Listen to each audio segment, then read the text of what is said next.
जिस भाव की आप मैं यहां चर्चा कर रहे हैं,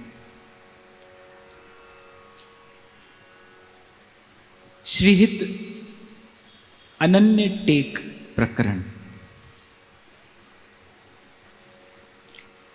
और जैसा कल चर्चा के आरंभ में व्यासपीठ से मैंने निवेदन किया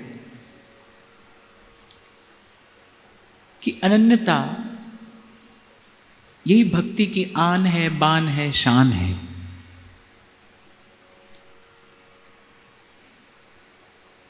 मैं आज विचार कर रहा था कि ऐसे यहां कभी कहते सुनते किसी से सुना, कोई कहता था जियो मगर शान से। जीवन कम हो अधिक हो, जीवन की अवधि से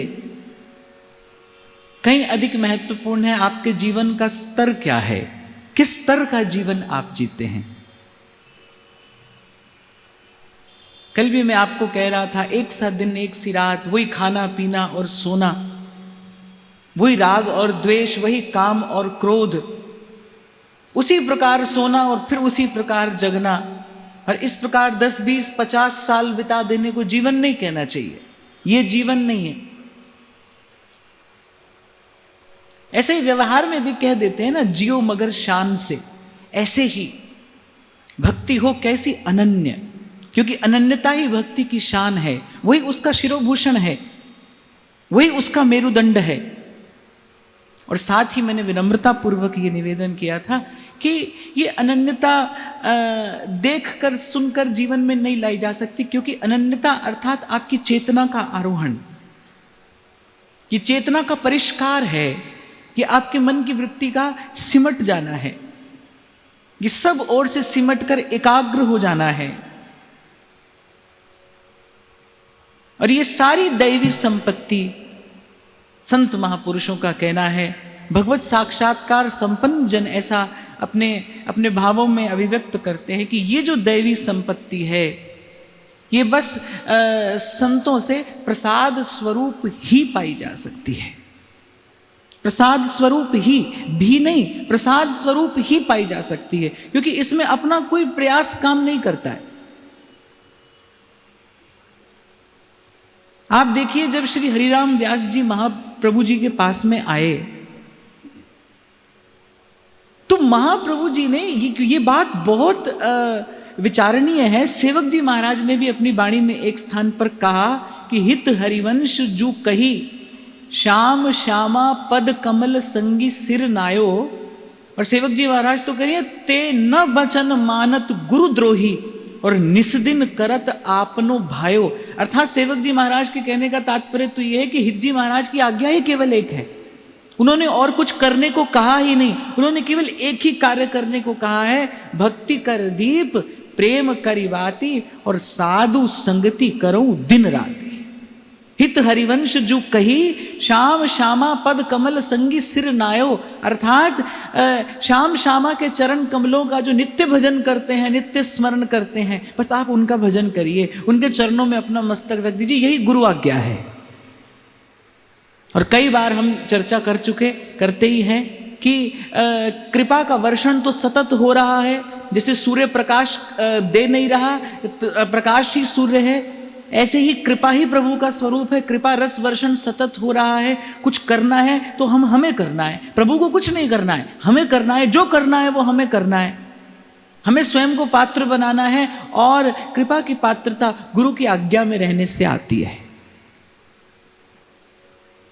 मैं तो आपको यहां तक कहूंगा कि मन बुद्धि काम ना भी करे, मन ना लगे, बुद्धि को समाधान ना मिले, तो भी यदि आप धीरज धरकर गुरु की आज्ञा में बने रहें, तो वो गुरु की आज्ञा में बने रहना ही आपको कृपा पात्र बना देगा। बहुत बार ऐसा होता है कि गुरुजनों की बात समझ में नहीं आती, क्योंकि भाई वो गुरुजन है। बड़े लोगों की बात भी बड़ी होती है, हो सकता है गुरुजनों की बात समझने की बुद्धि हमारे पास ना हो, वैसी सूक्ष्म प्रज्ञा हमारे पास में ना हो।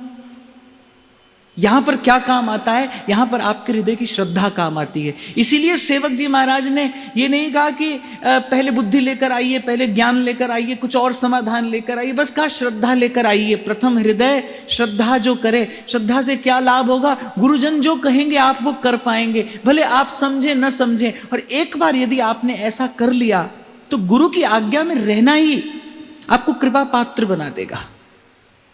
जैसे मिट्टी पड़ जाए कुम्हार के हाथ में, अब वो कुछ जाने न जाने, कुम्हार उसे पात्र बना ही देता है ना। बीज किसान के हाथ में पड़ जाए तो कभी ना कभी अंकुरित हो ही जाता है, फलीभूत हो ही जाता है। तो श्री महाप्रभु जी ने तो आज्ञा ही एक दी है, कोई दूसरी बात कही नहीं। सेवक जी महाराज ने अपनी वाणी में इसी को गुरु आज्ञा कहा। एक हित धर्मी के लिए, एक रसोपासक के लिए क्या गुरु आज्ञा है कि श्याम श्यामा पद कमल संगी सिर नायो। और आप देखो ये निश्चित रूप से सार की सार बात रही होगी। व्यास जी जैसे महापुरुष से महाप्रभु को वार्ता करनी थी, कुछ कहा नहीं, कुछ सुना नहीं, कोई चर्चा, कोई संवाद, कुछ भी नहीं हुआ, कुछ भी नहीं हुआ। महाप्रभु जी ने व्यास जी को आरंभ करने से पहले ही कह दिया कि भाई एक पद गाते हैं, आप जरा उसका अर्थ विचारिए, हो सकता है आपको कुछ पूछना ही नहीं पड़े।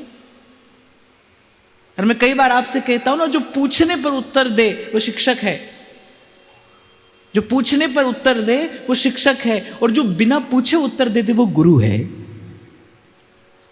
जो बिना पूछे आपको उत्तर दे दे, जो समाधान कर दे।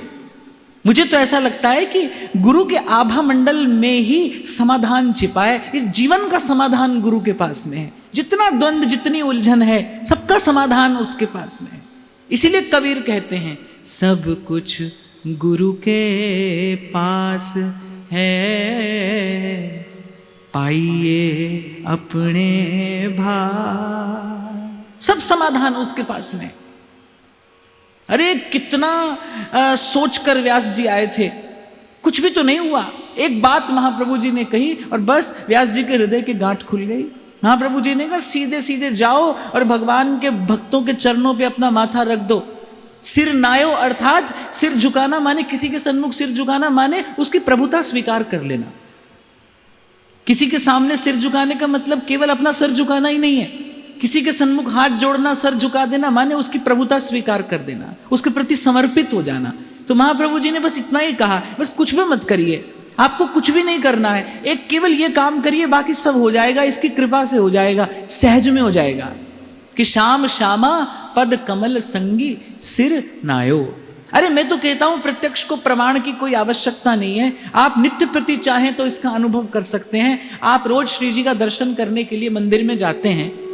एक व्यक्ति जो रस सिद्धांत से बिल्कुल अनभिज्ञ है, वो कुछ नहीं जानता यहाँ के विषय में, वो आता है दर्शन करता है।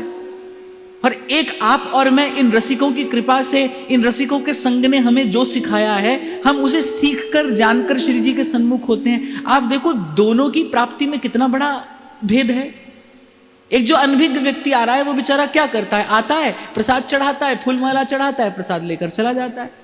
मैंने सुना है, मैंने बहुत लोगों से सुना है, जाते रहे वृंदावन, जाते रहे महाराज, 20 साल जाते रहे, बस जाते थे, बिहारी जी का दर्शन करते थे, प्रसाद चढ़ाते थे, प्रसाद लेकर लौट आते थे। 20 साल वृंदावन यही करते रहे।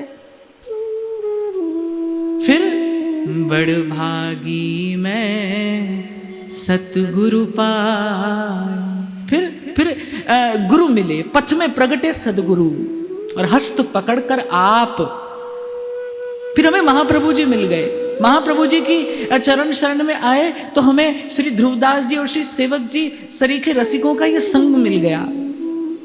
महाप्रभु जी ने प्रेम का पथ प्रकट किया, इन रसिकों ने हमें उस पर चलना सिखाया। अब आप और मैं जब श्री जी के सन्मुख जाते हैं, मुझे बड़ा विश्वास है, एक रसोपासक महाप्रभु जी के चरणाश्रित होकर जब जीव श्री जी के सन्मुख जाता है, वो कुछ करे न करे, लेकिन कम से कम श्री जी के सन्मुख खड़ा होकर व्यापार तो नहीं करेगा, वो कुछ लेने देने की बात तो नहीं करेगा।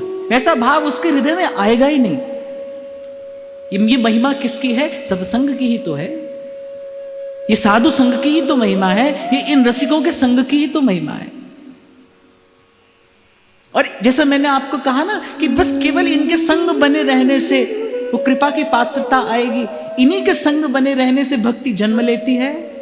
क्योंकि रेमन रसिकन संग बिन रंच न उपजय प्रेम। और या रस को साधन यह, जैसे कोई काम होता है कि आप ये भी कर लो तो हो जाएगा, और कोई काम होता है आप ये ही करो तो होगा।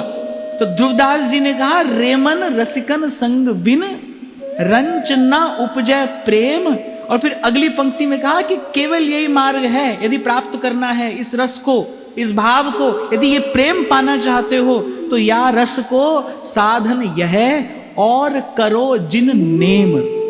नेम माने व्रत, बोले और कोई नियम और कोई व्रत आपको करने की आवश्यकता नहीं, इस रस का साधन नहीं है। बस एक व्रत लीजिए कि रसिकों का संग सतत करेंगे, रसिकों का संग नहीं छूटने देंगे। बहुत बल देकर रसिकों ने बार बार एक ही बात सिखाई, एक ही बात। इसलिए यहां से एक ही बात अनेक अनेक शब्दों से, अनेक अनेक भावों से आपको कही जाती है, क्योंकि दूसरी बात तो काम की है ही नहीं भाई। मैं तो पहले दिन से आपको कहता हूं दो ही चीज है, या तो स्वार्थ है और या फिर परमार्थ है, या तो जीव है या ब्रह्म में, बीच में जो है वो तो माया है। दो ही बात है, दो ही मार्ग हैं, एक आपको पकड़ लेना है। मैंने तो उस दिन भी आपको कहा ना कि या तो संसार में बने रहिए और या संसार से बचे रहिए, तीसरा तो कोई रास्ता नहीं। या तो बने रहिए संसार में और या फिर संसार से बचे रहिए। बने रहने के बहुत तरीके आपके पास में हैं, सब जानते हैं। संसार में बने रहने के तरीके सब जानते हैं, पर संसार से बचे रहने का बस केवल एक ही मार्ग है। भक्ति कर दीप प्रेम करवाती। मुझे उस दिन भी किसी ने पूछा, बोले आप कहते हैं कि भगवान साधन सापेक्ष नहीं है, भगवान साधन से नहीं मिलते, तो फिर साधन का प्रयोजन क्या है? फिर आप ये इतनी लंबी चौड़ी चर्चा करते हो साधन को लेकर, क्यों करते हो? फिर इसका प्रयोजन क्या है जब साधन से भगवान मिलते नहीं? मैंने कहा साधन से भगवान तो नहीं मिलते, लेकिन साधन जीव को संसार से बचाए रखता है। भगवान तो अपनी राजी से मिलते हैं भाई, जब उनकी इच्छा होगी तब मिलेंगे। क्या खबर सतत करने वाले को भी ना मिले, और क्या खबर बिनाई करने वाले को भी मिल जाए, वहां तो कुछ नहीं कहा जा सकता। यहां पर जो साधन है वो आपको संसार के संसर्ग से जरूर बचाए रखता है। और जैसा कबीर साहब कह रहे हैं ना, दास कबीर जतन से ओढ़ी। वो जतन क्या है? जिस जतन का संकेत कबीर अपनी वाणी में करते हैं, वो जतन क्या है? वो सत्संग ही वो जतन है कि बने रहना सत्संग में। एक और बात मैं आपको यहां निवेदन करूंगा, ये जो भगवान की प्रबल माया है, सूरदास जी कहते हैं, हरि तेरो भजन कियो न जान, कहा करूं तेरी प्रबल माया, कहा करूं तेरी प्रबल माया, देत मन थरहाय, हरि तेरो भजन कियो न जान। ये जो भगवान की प्रबल माया का आवेग है, ये आपको सत्संग में बने नहीं रहने देगा। आपको स्मरण हो, मैंने पूर्व में आपसे कहा था कि प्रभु ने दोनों को स्वतंत्रता दी है, जीव भी प्रभु का है और माया भी प्रभु की है। ऐसा नहीं कि आप और मैं भगवान के, माया किसी और की है। जैसे भगवान ने, जहां गीता में भगवान ने ये कहा, मामई वांशो जीव लोके जीव भूतः सनातनः, भगवान ने कहा जैसे जीव मेरा अंश है, वैसे ही भगवान ने ये भी तो कहा मम माया दुरत्यया, मेरी माया है। तो जीव भी भगवान का, माया भी भगवान की। तो जीव को प्रभु कह रहे हैं कि भाई तुम अपना काम करो, माया को अपना काम करने की छूट है। माया अंत तक अपना कार्य करती है। आप सत्संग में बने रहेंगे, वो आपको हटाने का काम करेगी, और आप हट गए तो समझो माया का कार्य सिद्ध हो गया। हटना नहीं है भाई। इसीलिए मैंने कहा, सेवक जी महाराज ने बड़ी मूल्यवान बात कही, प्रथम हृदय श्रद्धा जो करे, श्रद्धा नहीं हटने देगी आपको, श्रद्धा नहीं हटने देगी आपको। कभी कभी आप देखते हो, कभी कभी ऐसी कोई घटना घट जाती है कि मंदिर में, तीर्थ में कोई दुर्घटना घट जाती है। अत्यधिक भीड़ के कारण बहुत बार ऐसे देखने सुनने में आता है, मंदिर में किसी तीर्थ में ऐसी कोई घटना घट जाती है, पर जो आने वाला है वो नहीं घबराता। ऐसा थोड़ी हुआ आज तक किसी तीर्थ में कोई दुर्घटना घटी और उसके बाद श्रद्धालु वहां पर जा नहीं रहे, जा रहे हैं, सतत जा रहे हैं और अधिक जा रहे हैं। कौन लेकर आ रहा है वहां तक? श्रद्धा ही लेकर आ रही है, श्रद्धा ही लेकर आती है। एक श्रद्धा ही है जो आपको उस विपरीत परिस्थिति में भी बनाए रखेगी। इसीलिए सेवक जी ने कहा भाई पहले ये संपत्ति जरूर अर्जित कर ले, श्रद्धा अपने हृदय में एकत्रित कर ले, फिर परिस्थितियां अनेक अनेक आएंगी लेकिन श्रद्धा आपको बनाए रखेगी। और मैं आपको फिर कह रहा हूं भाई, आप जैसे ही आप सत्संग में पग धरोगे, जैसे ही आप सत्संग में आपकी स्थिति थोड़ी सुदृढ़ होने लगेगी, कोई अपना कार्य आरंभ करेगा आपको वहां से हटाने का प्रयास करेगा, हटना नहीं। इसीलिए कई बार आपको बड़ी विनम्रता पूर्वक निवेदन किया, भजन में कैसी भी स्थिति आपकी क्यों ना हो जाए, पर सत्संग नहीं छूटना चाहिए, सत्संग सतत बना रहे। ये कथन श्रवण, हाँ इतना मैं आपको अवश्य कह रहा हूं कि भाई केवल इसी का नाम सत्संग नहीं है। ऐसा हो तो ऐसा उत्तम है, नहीं तो एकांत में बैठकर किसी रसिक की वाणी का आश्रय लीजिए, उसका चिंतन, उसका स्वाध्याय करिए, नाम जप करिए, ये भी सत्संग ही है। इस प्रकार तन ही राख सत्संग में, तन सत्संग में बना रहे, ये आवश्यक है। कम से कम भक्ति मार्ग के एक उपासक के लिए तो ये अत्यंत आवश्यक है। अब ज्ञानी तो कहता है भाई कहीं भी बने रहें, मन प्रभु में लगा रहे, उनकी बातें अलग हैं, पर भक्ति के देश में बात कुछ और है, यहाँ नियम सिद्धांत कुछ और हैं, यहाँ महापुरुषों ने कोई और व्यवस्था की है, कुछ कानून बनाए हैं, आपको मुझे हम सबको उनका पालन अनुसरण करना है। और फिर आपको और मुझे तो सेवक जी विशेष रूप से बता रहे हैं कि मन क्रम वचन त्रिशुद्ध सकल मत हम श्री हित हरिवंश उपासी। सेवक जी की वंदना करके फिर आगे बढ़ते हैं।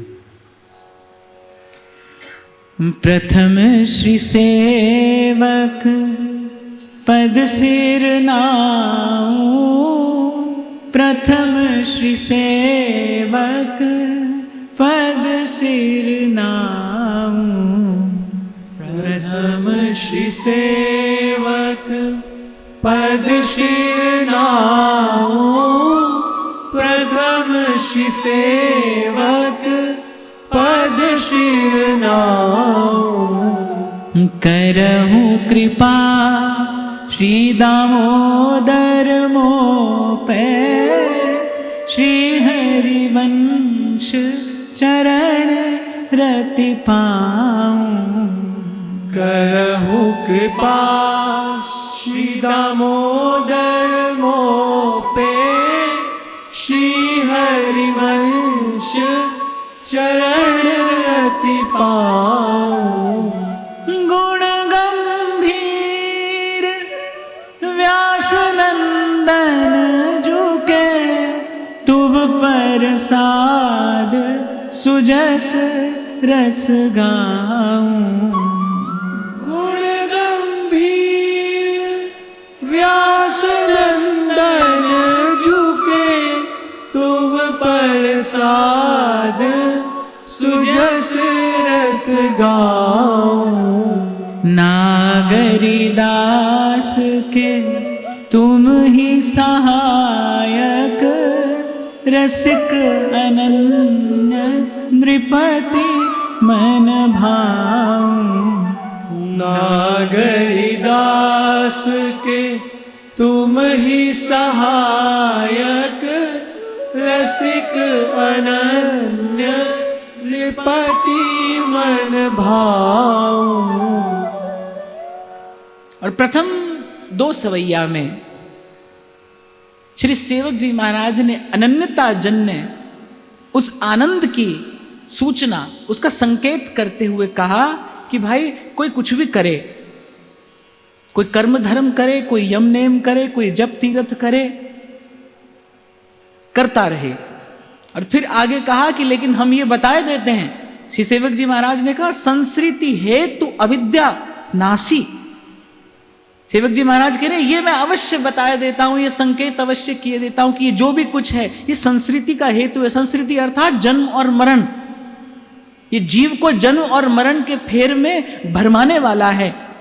संस्कृति हेतु अविद्या नासी और सेवक रीति प्रतीति प्रीति हित विधि निषेध श्रृंखला विनाशी। सेवक जी महाराज कह रहे यदि किसी को उस विशुद्ध प्रेम प्राप्ति की इच्छा हो तो इस विधि निषेध रूपी स्वद्वंद्वों को एक और छोड़कर इस विशुद्ध प्रेम का मार्ग पकड़े।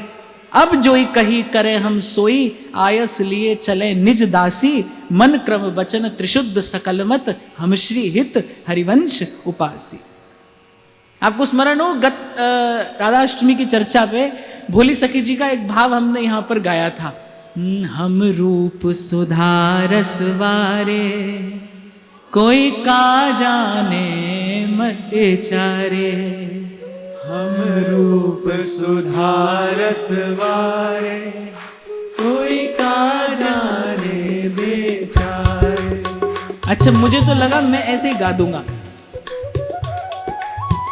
हम रूप सुधारस वारे, कोई का जाने बेचारे। हम रूप सुधारस वारे, कोई का जाने बेचारे।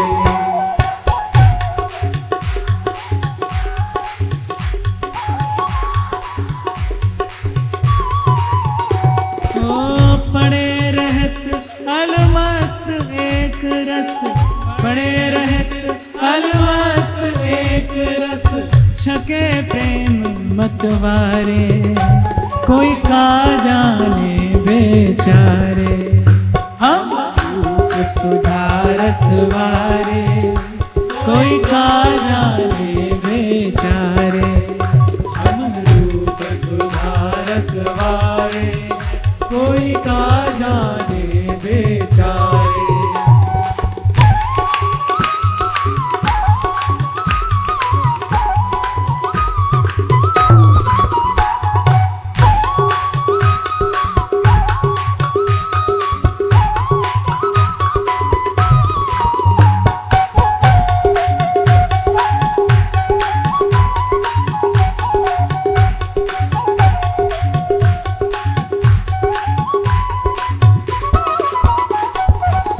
अटके छवि जो भौर कंज पे, अटके छवि जो भौर कंज पे। सेवक जी महाराज कहते, कोई हमसे पूछता है भाई करते क्या हो, क्या करते हो?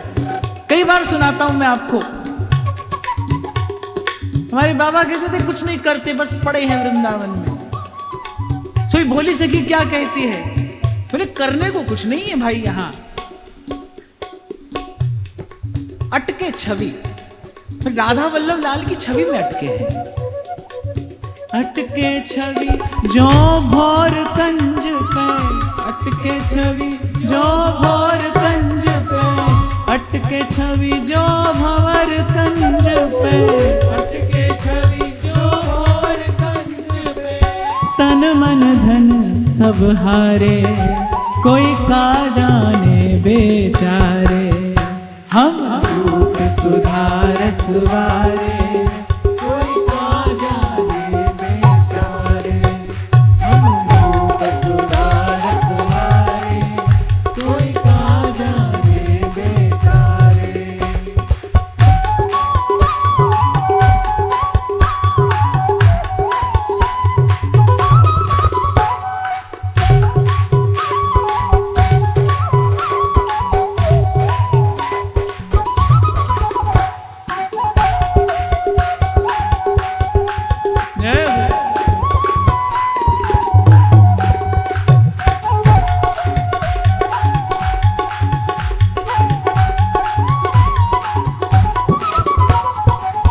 भोरी श्री हरिवंश कृपावल, भोरी श्री हरिवंश कृपावल।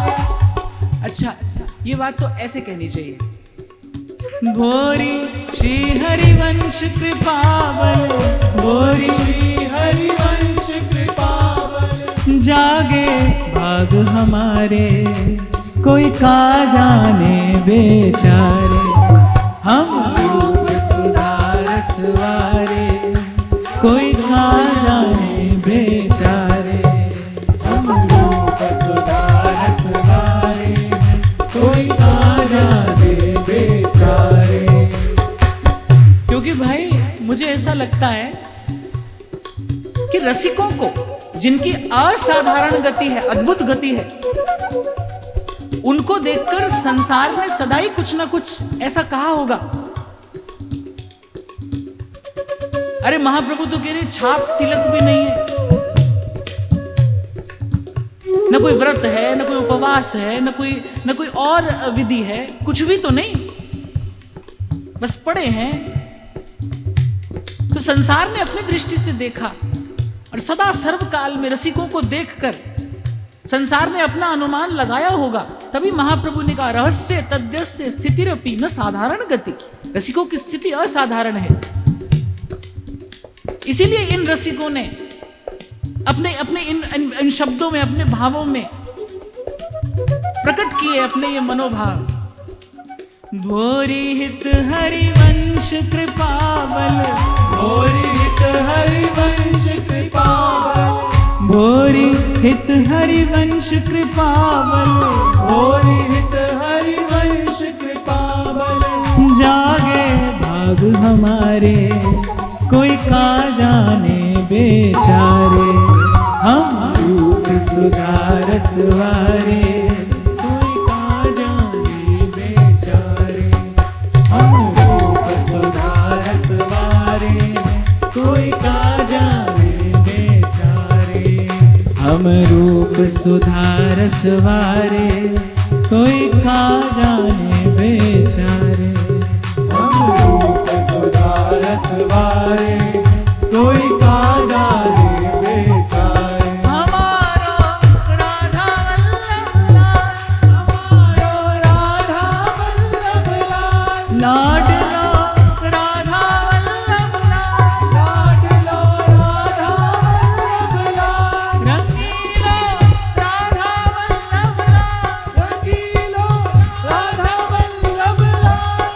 रसीला राधा वल्लभ लाल, रसीलो राधा वल्लभ लाल। परम धन राधा वल्लभ लाल, परम धन राधा वल्लभ लाल, जीवन धन राधा वल्लभ लाल, जीवन धन राधा वल्लभ लाल, हमारा राधा वल्लभ लाल, हमारो राधा वल्लभ लाल, हरि प्यारो राधा वल्लभ लाल, प्यारो राधा वल्लभ लाल, लाडलो राधा वल्लभ लाल, लाडलो राधा वल्लभ लाल, रसीलो राधा वल्लभ लाल, रसीलो राधा वल्लभ लाल, परम धन राधा वल्लभ लाल। परम धन राधा वल्लभ लाल। अब देखो आप पर और मुझ पर तो अभी थोड़ा छींटा पड़ता है और आपकी मेरी ये गति, ये दशा हो जाती है। और जो उस रस में निरंतर डूबे हैं, जो उस रस में निरंतर अवगाहन कर रहे हैं, वो ये पंक्ति क्यों ना कहें, जो हरिवंश को नाम सुनावे, तन मन प्राण तासु बलिहारी, जो हरिवंश को नाम सुनावे, तन मन प्राण तासु बलिहारी, जो हरिवंश उपासक सेवे, सदा से ताके चरण विचारी, जो हरिवंश उपासक सेवे, सदा से ताके चरण विचारी, जो हरिवंश गिरा जस गावे, सर्वस देहूं तासु पैवारी, जो हरिवंश गिरा जस गावे, सर्वस देहु तासु परवारी, जो हरिवंश को धर्म सिखावे, सोई तो मेरे प्रभु ते प्रभु भारी, जो हरिवंश धर्म सिखावे सोई को ते प्रभु भारी। यहाँ सेवक जी महाराज ने वस्तुतः रसिक जनों पर ही अपना सर्वस्व न्यौछावर करने की बात कही है। इन 4 पंक्तियों में संकेत किसकी ओर है? रसिकों की ओर है, जो हरिवंश को नाम सुनावे, तन मन प्राण तासु बलिहारी। आप किसी भी अनुभूति प्राप्त महापुरुष के जीवन में जाकर देखेंगे, उसके जीवन में जो प्रथम घटना घटी होगी वो रसिक का संग ही है। व्यास जी ने तो अपनी वाणी में मंगलाचरण किया यहां से, जब रसिकन कृपा करी तब पाए हरिवंश, और जब हरिवंश कृपा करी मिटे व्यास के संश। बोले मन का संशय तो गुरु के मिलने से दूर हुआ। मन सर्वथा निसंशय निर्द्वंद तो गुरु के मिलने पर ही हुआ। पर गुरु कैसे मिला? पहले संतों ने कृपा की, संतों की कृपा से सदगुरु मिला। संतों की कृपा अर्थात सत्संग की कृपा। यही क्रम उस दिन मैंने आपको निवेदन किया था कि ये जो विमुख जीव है, मनमुख जीव है, गुरु के सन्मुख इसे सत्संग ही करता है। एक विषयी जीव जिसके जीवन में सत्संग का संस्कार नहीं है, जिसका और जिसका अंतःकरण सत्संग के संस्कार से सुसंस्कृत नहीं है, उसको गुरु मिल जाए कि भगवान मिल जाए, मिल जाने पर भी कोई लाभ नहीं ले पाता। ये प्रमाण भी आपको काल देता है, इतिहास देता है। अब भगवान तो मिल जाते थे दुर्योधन जैसों को भी। आप देखो भगवान कह रहे हैं बोल क्या मांगता है, और दुर्योधन कह रहा है अपनी सेना दे दो। मैं तो कई बार इस घटना का विचार करता हूं कि दोनों को प्राप्ति, अर्जुन को और दुर्योधन को, दोनों को प्राप्ति द्वारिकाधीश से ही हो रही है। एक ही समय पर दोनों पहुंचे हैं। वस्तु देने वाला कौन है? एक है, श्री कृष्ण है। वो अर्जुन को भी दे रहे हैं, अर्जुन का मन भाया दे रहे हैं, दुर्योधन को भी दे रहे हैं, दुर्योधन का मन भाया दे रहे हैं। द्वारिकाधीश से ही पाकर एक हार जाता है, एक जीत जाता है। जिताने वाला कौन है? संस्कार है। संस्कार कहां से मिला? सत्पुरुषों के संग से मिला। अर्जुन के पास सत्संग का संस्कार है। अर्जुन का हृदय जो है वो सुसंस्कृत है, वो जानता है कि प्रभु से क्या लेना है, मांगने योग्य वस्तु क्या है। जब प्रभु कह ही रहे हैं कि मांग, फिर मांगने योग्य वस्तु क्या है? अनेक अनेक उदाहरण भरे पड़े हैं शास्त्रों पुराणों में, जब प्रभु ने कहा मांगो, पर भक्तों ने जिनका हृदय भरा था सत्संग के प्रसाद से, उन भक्तों ने भूल कर भी प्रभु से एक ही वस्तु मांगी है। एक ही वस्तु, कोई भी काल रहा हो, वो प्रहलाद जी हो या उसके बाद कलयुग तक ये घटना अनेक बार घटी होगी। अनेक भक्तों पर प्रसन्न होकर भगवान ने कहा कि क्या चाहते हो? अच्छा, भक्तों ने ना प्रभु का दर्शन मांगा ना कुछ, बस हे नाथ अमलात्मा जनों का संग हमें मिलता रहे, जो आपके भाव में, आपके प्रेम में डूबे हैं ना, बस उनका संग हमें देते रहना, क्योंकि उनके संग से ये भावना जो है ये प्राणवंत रहती है, जीवंत रहती है। इसीलिए आज चर्चा के आरंभ में मैंने आपसे कहा अनन्यता ये भक्ति का प्राण है, ये उसकी शान है। इसके बिना वो निढाल है, इसके बिना वो भावना निस्तेज है। भक्ति के भाव का जो ओज तेज है ना, वो अनन्यता ही है। एक भरोसो, एक बल, एक आस विश्वास, और एक राम घनश्याम हित चातक तुलसीदास। तो यहां सेवक जी महाराज रसिकों पर अपना सर्वस्व न्यौछावर करते हैं। और भाई ये देखा गया है, जहां से वस्तु मिली, जहां से ये प्रेम का अमृत चखा, उस दिन में मैं आपको कह रहा था ज्ञान का मार्ग है, उसमें जैसे ही आप सिद्धि के निकट पहुंचेंगे साधन छूट जाएगा। यम नियम आसन जो भी प्रयास किया जाता है समाधि को प्राप्त करने के लिए, समाधि लग जाने के बाद फिर यम नियम नहीं करना पड़ता है, वो साधन नहीं करना पड़ता है, वो छूट जाता है। लेकिन भक्ति का देश ऐसा नहीं है। यहां जैसे जैसे आप सिद्धि के निकट पहुंचते हैं, साधन के प्रति आदर और बढ़ता चला जाता है। अरे गोस्वामी जी तो और जोर की बात कहते हैं, तुलसी जाके मुख ते धोखे हैं निकसत राम, वाके पग की पगतरी, मेरे तन को चाम। अब दूर से पढ़ो तो अतिशयोक्तिपूर्ण बात लगती है, पर गोस्वामी जी का प्रेम अनुराग झलका है इन दो पंक्तियों में। श्री गोस्वामी जी कह रहे तुलसी जाके मुख थे धोखेओ निकसत राम। किसी ने धोखे से भी अगर मुख से राम कह दिया है तो मैं प्रस्तुत हूं।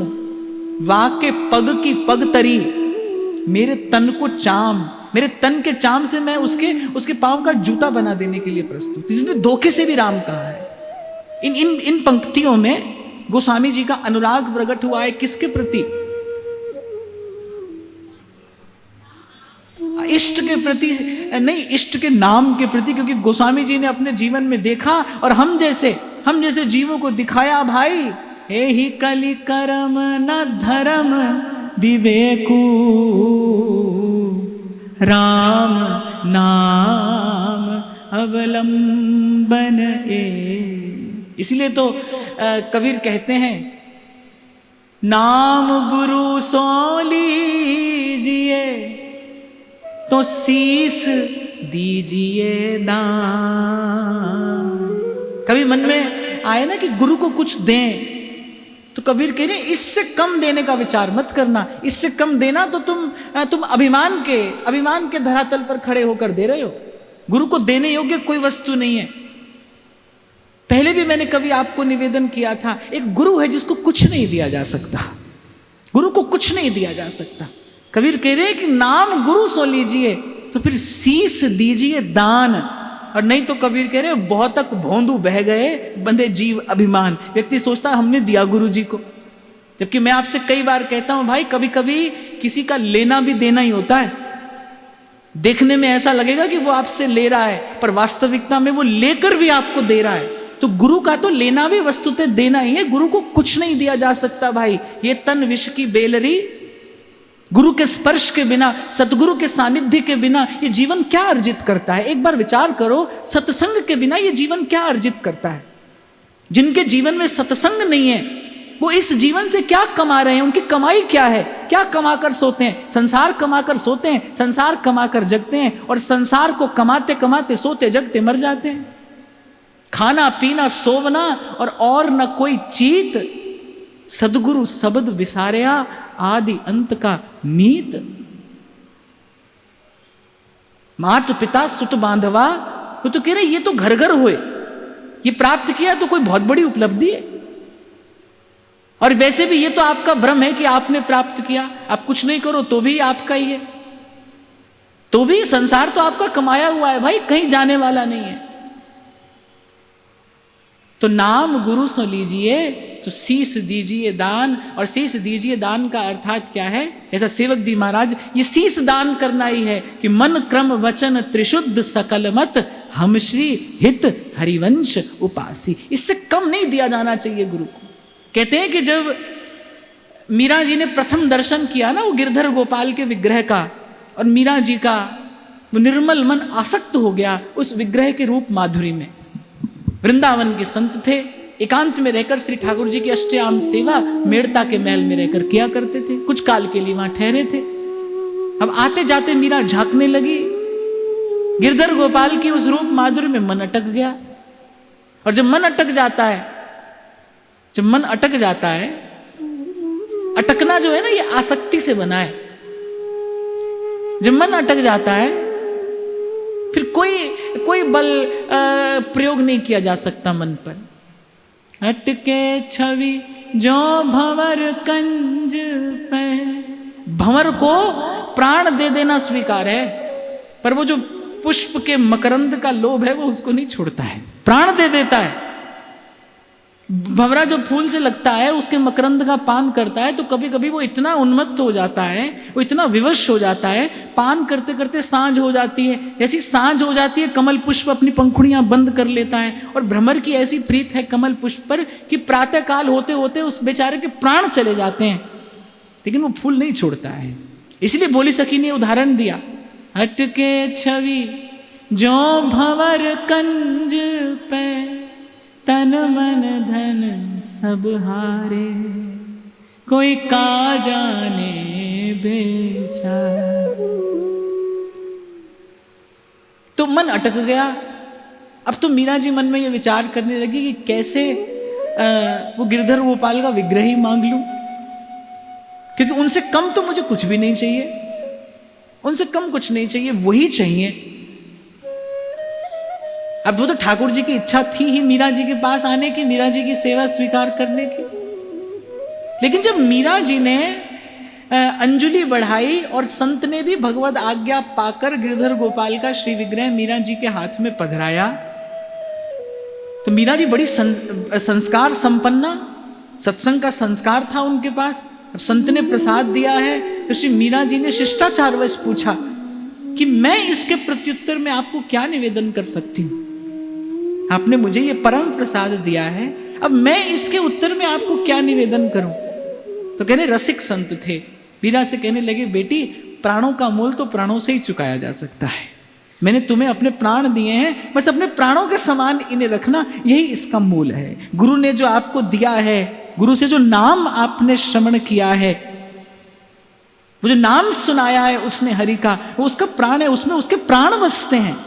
नाम में संत के प्राण बसते हैं। ये जो गोस्वामी जी ने कहा ना कि वाके पग की पग तरी मेरे तन को चाम, तुलसी जाके मुख ते धोख्यों निकसत नाम, ये दो पंक्तियां बताती हैं कि गोस्वामी जी के प्राण बसते हैं श्री राम नाम में। ये गोस्वामी जी का अद्भुत प्रेम है जो इन पंक्तियों में उजागर हुआ, प्रकट हुआ। संत के प्राण बसते हैं, गुरु ने जो आपको दिया है वो उसके प्राण हैं, और प्राणों का मोल तो प्राणों से ही चुकाया जा सकता है। गुरु से जो पाया है उसका मोल केवल एक ही विधि से चुकाया जा सकता है। रे मन सोया क्या करे, अरे जागन की कर चोप, हरदम हीरा लाल है, गिन गिन गुरु को सौंप। जैसे सेठ होता है ना, अपने मुनीम के ऊपर छोड़ देता है अपना सारा काम, और ईमानदार मुनीम होता है ना, वो रात को एक एक पाई का हिसाब अपने साहूकार को, अपने सेठ को देता है। ऐसे कबीर कह रहे हैं कि हरदम हीरा लाल है। जब जब गुरु को जीवन निवेदन किया, जीवन क्या है? सांसों का आना जाना। ये जो श्वासों की संख्या है, इसी का नाम तो जीवन है ना। तो कबीर कह रहे हैं कि भाई जब जीवन गुरु को दिया है ना, फिर हरदम हीरा लाल है, और गिन गिन गुरु को सौंप। अर्थात गिन गिन क्यों कहा? बोले एक भी श्वास व्यर्थ जाने नहीं पाए। हरदम हीरा लाल है, हर श्वास अनमोल है, बोले गिन गिन गुरु को सौंप। और देखो भाई, जीवन का आरंभ वस्तुतः महापुरुष के आश्रय में आने के बाद ही होता है। आपको जब श्री शंकराचार्य जी का भाव मैंने निवेदन किया ना, जब वो कहते हैं दुर्लभम त्रयमेवैतद् देवानुग्रह हेतुकम मनुष्यत्वम मुमुक्षत्वम महापुरुष संश्रय है। जैसे आंख होने से कोई दृष्टा नहीं हो जाता, केवल आंख होने से देखने की योग्यता नहीं प्राप्त हो जाती, केवल कान होने से कोई श्रोता नहीं हो जाता। मुझे तो ऐसा कम दिखाते हैं प्रभु, ये तो कई कई बार देखो यहाँ कथा हो रही है, सामने व्यक्ति, अब कान तो उसके पास भी है पर वो श्रोता थोड़ी है। तो आंख होने से कोई दृष्टा नहीं है, आंख वाला प्रभु के सामने जाकर खड़ा होता है, पर सब थोड़ी दर्शन करते हैं, सबको थोड़ी दर्शन का सुख मिलता है। कान होने से कोई श्रोता नहीं होता, ऐसे ये दो हाथ और दो पैर और ऐसा मनुष्य का सा आकार होने से कोई मनुष्य नहीं होता। मनुष्य में मनुष्यत्व आता है महापुरुष के आश्रय से, महापुरुष के संश्रय से। मैं तो कहता हूं जीवन का आरंभ ही होता है गुरु की शरणागति के बाद। गुरु के चरणों में, आचार्य के चरणों में जब जीव शरणागत होता है तब तो उसका वास्तविक जीवन आरंभ होता है। नहीं तो भाई सांसों का आना जाना, जन्मना मरना, इसका नाम जीवन नहीं है। आप में कितनी बार जन्म लिया, कितनी बार मरे, कितनी बार जन्म लिया, कितनी बार मरे, क्या गिनती है? बहुत जन्म बिछड़े थे माधो, ये जन्म तुम्हारे। प्रभु के लेखे लगे। ध्रुवदास जी कहते हैं ना, वृंदावन ते अनत ही जेतिक द्योस बिहात, बोले ते दिन लेखे जिन लिखो वृथा अकारथ जात। ते दिन लेखे जिन लिखो। तो यहां सेवक जी कह रहे हैं जिसने नाम सुनाया, जो हरिवंश को नाम सुनावे, तन मन प्राण तासु बलिहारी। क्योंकि श्री सेवक जी के जीवन में तो भाई वृंदावन से कुछ रसिक जन पहुंचे, वहां गढ़ा ग्राम में वृंदावन से रसिक जन पहुंचे, वृंदावन की चर्चा सुनाई। वृंदावन की चर्चा सुनाते सुनाते श्री महाप्रभु जी की चर्चा हुई। वो जो नाम सुना सेवक जी महाराज ने, वहीं से तो उनके जीवन का सौभाग्य सूर्य उदय हुआ। इसीलिए सेवक जी महाराज कहते सबसे पहले तो उन रसिक संतों की बलिहारी है जिन्होंने श्री हरिवंश का नाम सुनाया। जो हरिवंश को नाम सुनावे, तन मन प्राण तासु बलिहारी। और फिर उसके बाद भाव अवस्था में सिद्ध हो जाने के बाद सेवक जी कहते हैं भाई अब जो हरिवंश नाम सुनाता है वो मुझे मेरे प्रियतम का स्मरण दिलाता है, प्रियतम की कृपा का स्मरण दिलाता है। और जो प्रियतम का स्मरण दिलाए, जो मन चित्त को संसार से हटाकर प्रभु के निकट ले जाए, उसको क्या दीजिएगा? उसको देने के लिए संसार की कौन सी वस्तु उपयुक्त है? कोई भी नहीं। तन मन प्राण तासु बलिहारी। फिर कहते हैं जो हरिवंश उपासक सेवै, सदा से ताके चरण बिचारी। जैसे श्रीमद् भागवत कहती है ना, दासानुदासो भवितास्मि भूय। सो सेवक जी महाराज कह रहे हैं कि जो हरिवंश का उपासक है वो नहीं, जो हरिवंश के उपासक की सेवा करता है, सदा सेऊ ताके चरण विचारी। बोले खूब विचार कर सेवक जी महाराज कह रहे हैं, मैं कह रहा हूं जो मेरे श्री महाप्रभु जी का सेवक है और जो मेरे महाप्रभु जी के सेवक का सेवक है, बोले मैं तो उसके चरणों की सेवा चाहता हूं। सदा सेऊ ताके चरण विचारी। ये वस्तुतः क्या है? ये वस्तुतः रीझन है हृदय की। सब कुछ दे देने पर भी प्रेमी को ऐसा लगता है क्या दे पाया मैं। सब न्यौछावर कर देने के बाद भी प्रेमी का हृदय ऐसा है जो उस संकोच से बाहर नहीं आता। वो सदा संकुचित ही रहता है कि ना मैंने कुछ है किया और ना कछु करने योग। ये पंक्तियां कौन कह रहे हैं? जिन महापुरुषों ने संसार का उद्धार कर दिया, आज तक उनकी वाणी अस्मदादि जीवों का कल्याण कर रही है, करती रहेगी। ऐसे ऐसे भव सिंधु के जहाज स्वरूप महापुरुष कहते हैं, मोते नीच न और को रसिक अनन्यन कृपावल जो कछु बरन्यो जात। ध्रुवदास जी महाराज कह रहे, बोली भाई मैं क्या कहूंगा, रसिक अनन्यन कृपावल जो कछु बरन्यो जात। ये वस्तुतः प्रेमी हृदय का लक्षण है। ये जो तृतीय सवैया सेवक जी महाराज ने कहा है, ये प्रेमी का विचित्र अद्भुत सा हृदय, उसके हृदयोद्गार हैं कि जो हरिवंश उपासक सेवै, सदा सेऊ ताके चरण विचारी। और इसके साथ साथ मैं एक बात आपको और भी कहना चाहता हूं। भाव की कसौटी क्या है? यही भाव की कसौटी है। कई बार आप और मैं चर्चा करते हैं कि कभी कभी हम किसी और भाव को प्रेम समझ लेते हैं, कभी कभी हम किसी और भावना को भक्ति समझ लेते हैं। ऐसे इन महापुरुषों ने इन शब्दों के साथ साथ एक कसौटी भी दी है अपने भाव को परखने के लिए। क्या हमारे जीवन में ऐसी भावना है? क्या आप और मैं ऐसा कुछ भाव या इस भाव के निकट कहीं आप और मैं अपने आप को पाते हैं कि जो हरिवंश उपासक सेवै? खूब गाते हैं आप और मैं, तेरे भक्तों की भक्ति करूं मैं सदा। अच्छा, बड़ी विचित्र बात मैं आपको बताऊं, भगवान कहेगा हमारे भक्तों की भक्ति करो, हम उससे प्रसन्न होते हैं। अब भक्तों की भक्ति क्या है? आप किसी भक्त के पास जाओ, बोले महाराज भगवान ने कहा है आपकी भक्ति करें, तो आपकी क्या भक्ति करें? भक्त कहेगा भगवान की भक्ति करो। भगवान कह रहे हैं मेरे भक्तों की भक्ति करो। भगवान के भक्त सतत कह रहे हैं, बोले भगवान का भजन करो, भगवान की भक्ति करो।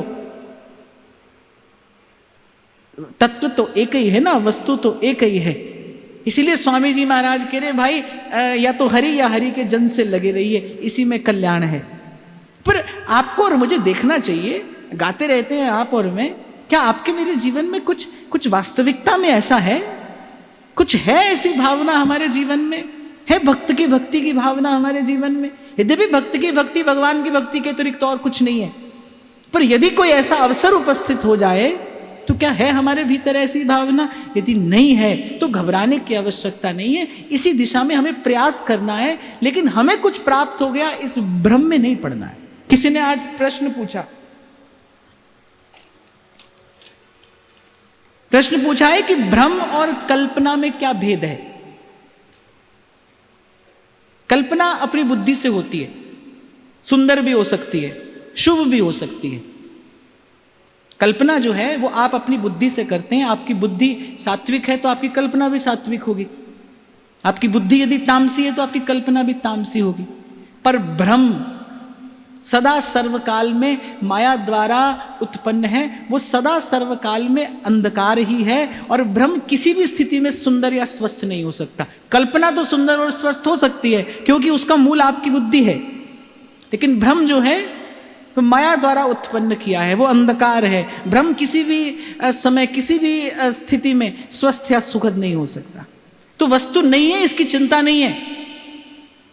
कोई यहां तक भी लाया हमें, हम चलेंगे और वस्तु एक ना एक दिन कृपा करेगी, हम भी धन्य हो जाएंगे, लेकिन है नहीं और हमें लगता है। इस भ्रम में नहीं रहना है।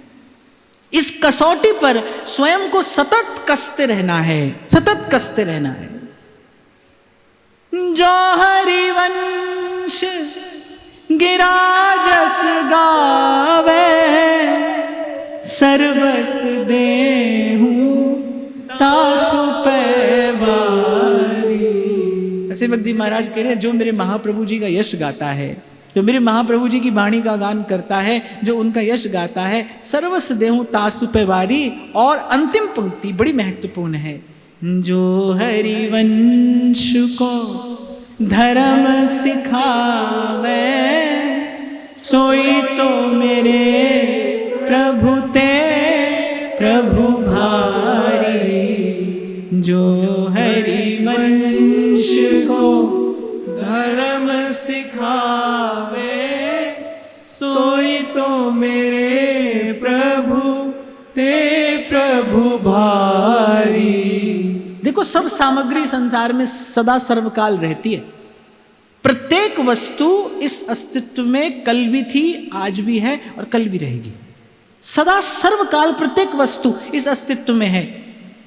सामग्री सब है पर हम सिद्ध करना नहीं जानते।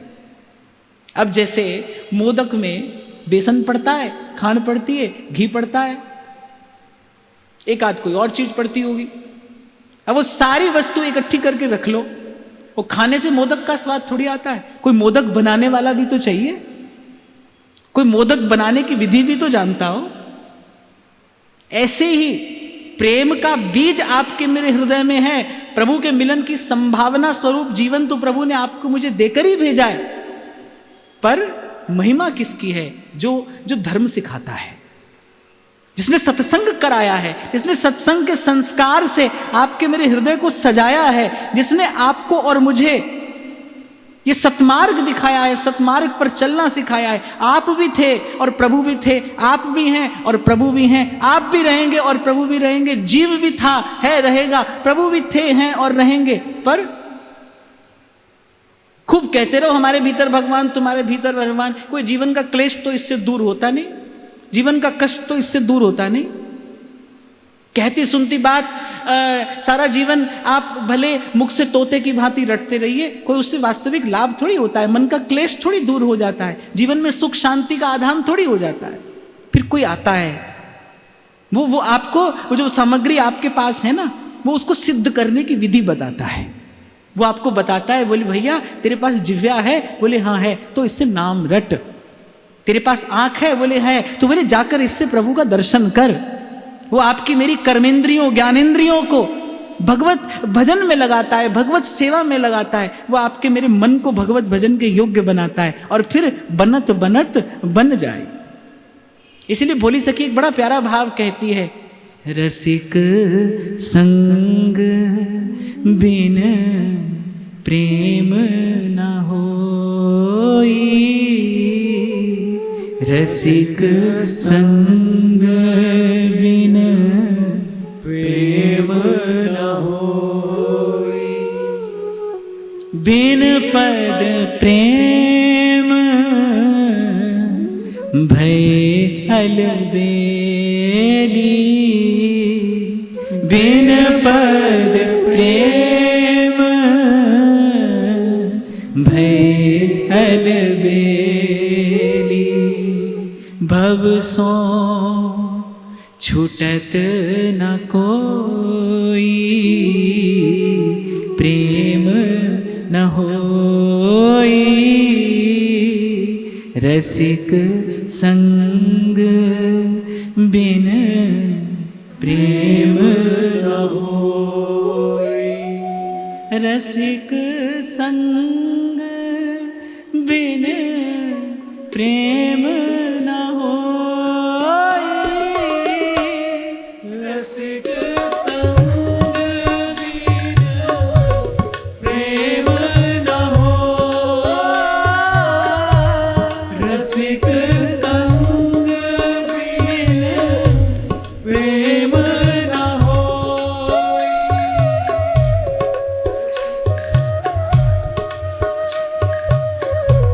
प्रेम न होई,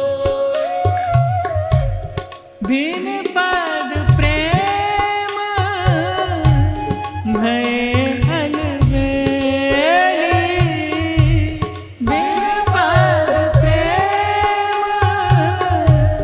भय अलबेली, भव सो छूटत न कोई, भव सो छूटत न कोई,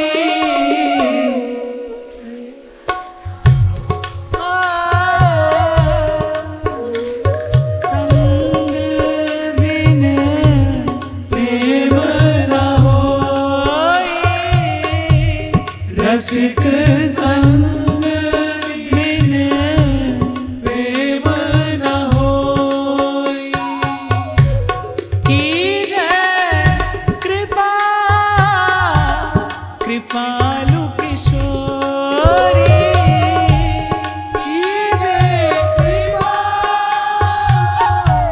कृपालु किशोरी,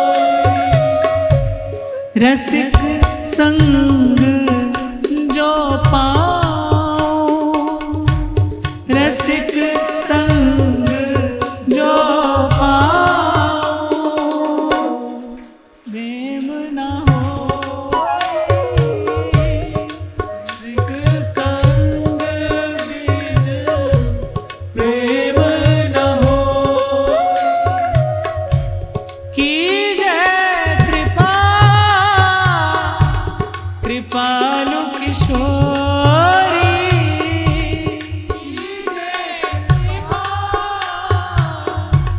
कृपालु किशोरी, रसिक संग जो पाओ, रसिक संग जो पाओ, जासो उपजे भाव दिए, जासो उपजे भाव हृदय, चरण कमल चितलाओ, चरण कमल चितलाओ, प्रेम न होई, रसिक संग बिन प्रेम न होई, रसिक संग बिन प्रेम न होई, आप देखिए कैसे मिलना चाहता है एक रसिक उपासक। अभी आपसे मैं यही कह रहा था, यदि सत्संग की कृपा से आपके हृदय में भाव नहीं स्फुरित हुआ तो मिल जाए गुरु, मिल जाए भगवान, क्या करिएगा? कुछ नहीं।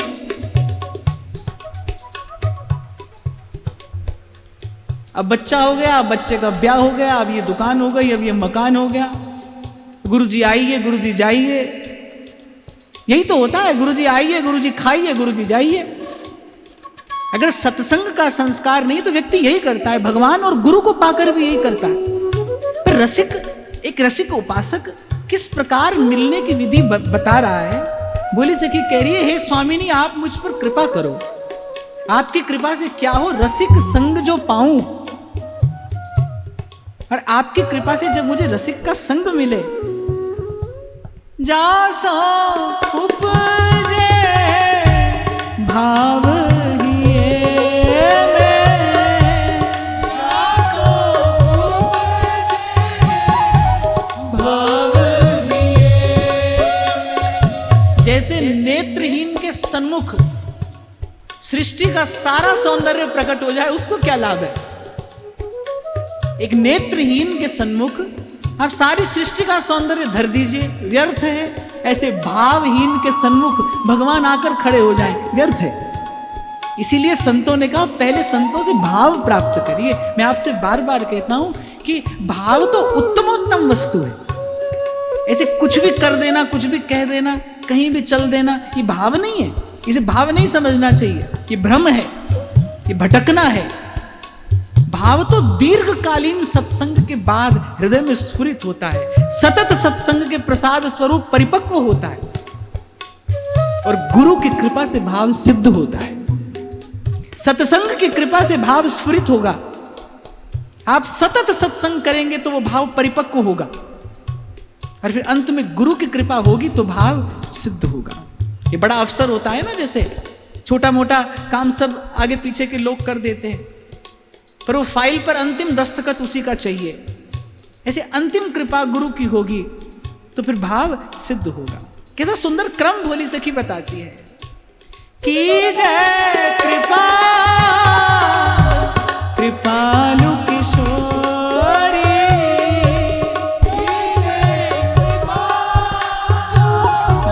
कृपालु किशोरी, रसिक संग जो पाओ, रसिक संग जो पाओ, जासो उपजे भाव हिये में, जासो उपजे भाव हिये में।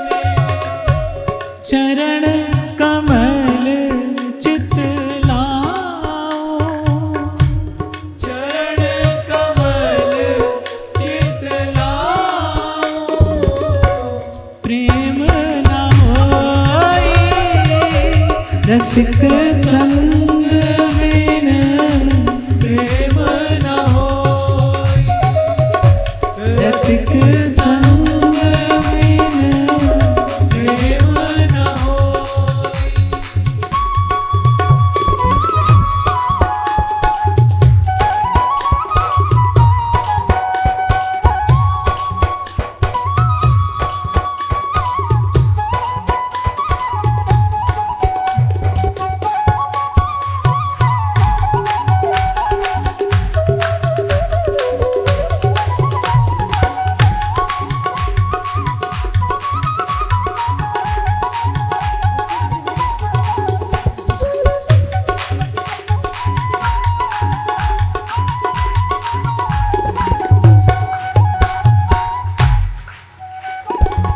निसिबास कर तिनकी सेवा, निसिबास कर तिनकी सेवा, तन की तपन मिटइए, तन की तपन मिटाइए। तिनकी सेवा अर्थात किनकी सेवा? जो हरिवंश को नाम सुनावे, जो हरिवंश गिरा जस गावे, जो हरिवंश को धर्म सिखावे। निसिबासर कर तिनकी सेवा, निसिबासर तिनकी सेवा, तन की तपन मिठैये, तन की तपन मिटाइए। तन मन जीवन वारिये भोरी, तन मन जीवन वारिये भोरी,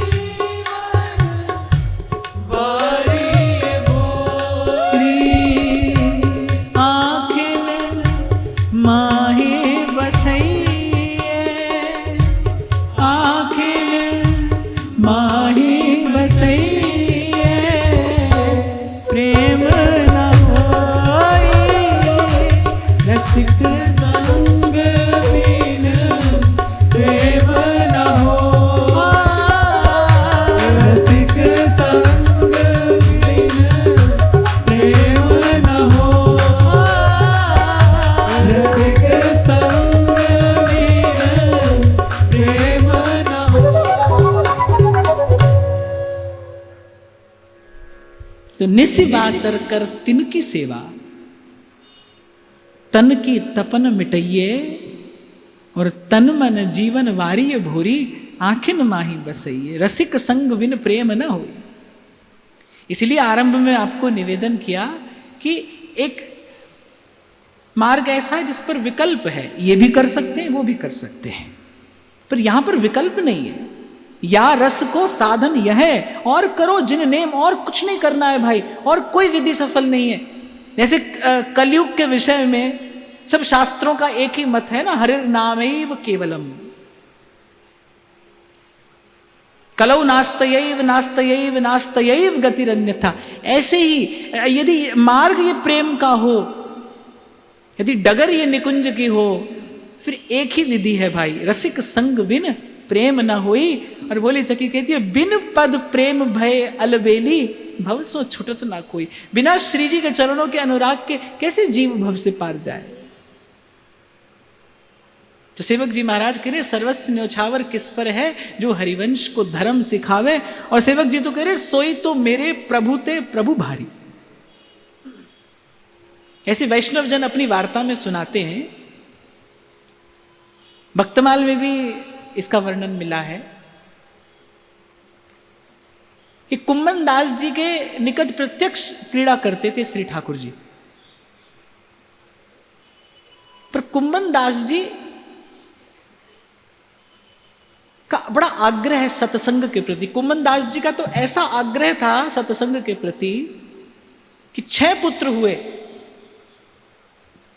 पर श्री कुम्मन दास जी ने ठाकुर जी से कहा, इनमें से एक भी कोई पूर्ण भगवदीय नहीं है, आप मुझे कोई भगवदीय पुत्र दीजिए जिससे मैं आपकी चर्चा, आपकी वार्ता कर सकूं, जिसके साथ मैं सत्संग का सुख ले सकूं। श्री कुम्मन दास जी ने ठाकुर जी से प्रार्थना की, कोई भगवदीय पुत्र हो, मैं जिसके साथ सत्संग कर सकूं।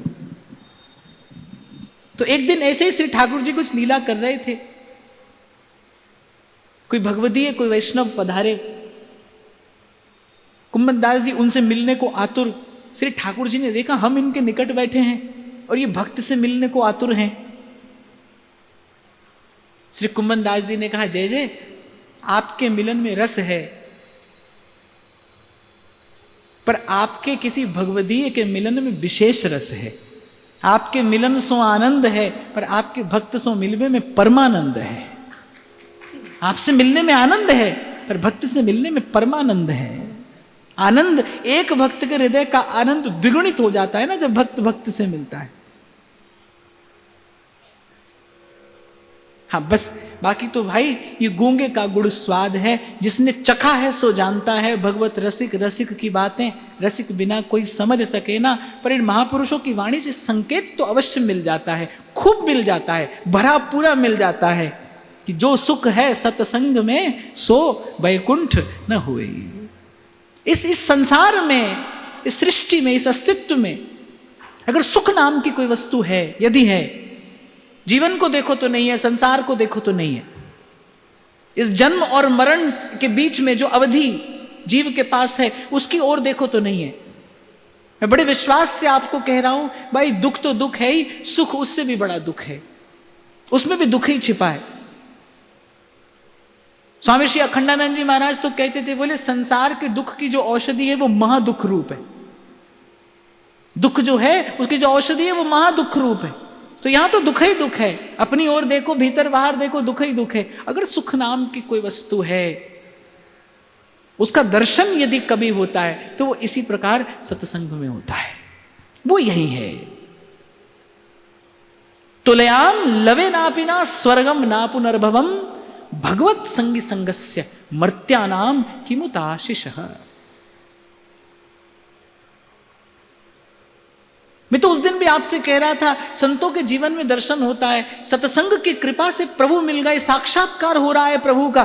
पर प्रभु के साक्षात्कार के बाद भी वो कहते हैं, हाँ ठीक है प्रभु, आप आए हैं, आपका बड़ा स्वागत है, आप अपनी इच्छा से आए हैं, आप अपनी इच्छा से चले जाएंगे। अब आ गए हैं तो जाते जाते हमें ये दे देते जाइए कि भक्ति सदा सत्संग, हमारे जीवन में सत्संग बना रहे, सतत बना रहे, सदा बना रहे।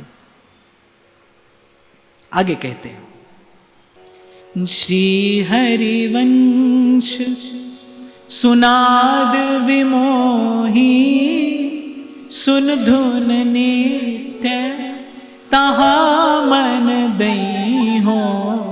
श्री हरिवंश सुनाद विमोही सुन धुन नित्य तहा मन देहो। श्री हरिवंश सुनंत चली संग हो तिन संग नित्य प्रति जय हो। श्री हरिवंश सुनंत चली संग होते न संग नित्य प्रति जय हो। श्री हरिवंश विलास रास रस श्री हरिवंश संग अनुभय हो। श्री हरिवंश विलास रास रस श्री हरिवंश संग अनुभव हो। जो हरि नाम जगत शिरोमणि वंश बिना कबहू नहीं लई हो। जो हरि नाम जगत शिरोमणि वंश बिना कब हूँ नहीं ले हो। ये बड़ा गंभीर भाव से सेवक जी महाराज प्रकट करते हैं। वो ध्यान से श्रवण करना, ये 4 पंक्तियां बड़ी महत्वपूर्ण हैं। जब सेवक वाणी की चर्चा आरंभ हुई तब भी मैंने भूमिका के समय आपको कहा था कि यदि आप जहां जहां सेवक जी महाराज ने श्री हरिवंश कहा है, आप यदि उसे ठीक प्रकार समझे तभी आप सेवक वाणी समझ पाएंगे। श्री हरिवंश अर्थात केवल आचार्य का नाम मात्र नहीं। श्री हरिवंश अर्थात वो नित्य विहार का रस, वो नित्य विहार का चतुष्टय, वो नित्य विहार की लीला, वो नित्य क्रीड़ा, वो नित्य केली, वो नित्य राधा, वो नित्य श्याम, वो नित्य वृंदावन और नित्य सहचरी, और इन चारों की होने वाली जो नित्य क्रीड़ा, उसका नाम श्री हरिवंश है। जैसे भगवान के 24 अवतार, उनके भक्त, उनकी महिमा, भगवान का ऐश्वर्य, भगवान का माधुर्य, भगवान की प्रभुता, इन सब का नाम क्या है? श्रीमद् भागवत।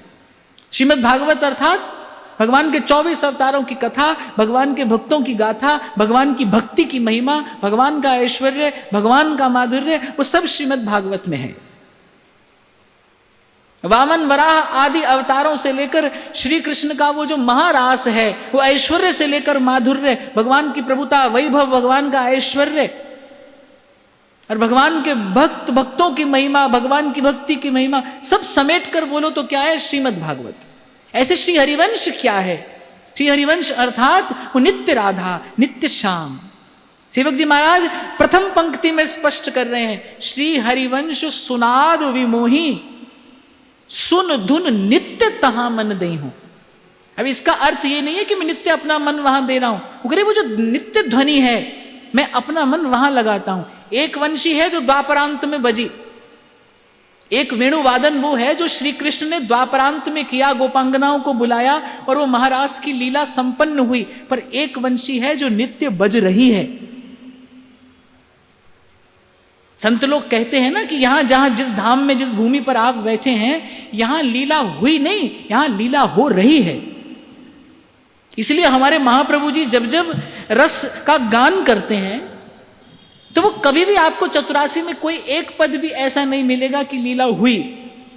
बनी वृषभानु नंदिनी आज, आज, आज, अभी यहीं, आज निकुंज मंजू में खेलत नवल किशोर नवीन किशोरी। आज देखत नव निकुंज सुन सजनी, लागत है लग रहा है अति चारु। ब्रज नव तरुणी कदम्ब मुकुटमणि श्यामा आज बनी।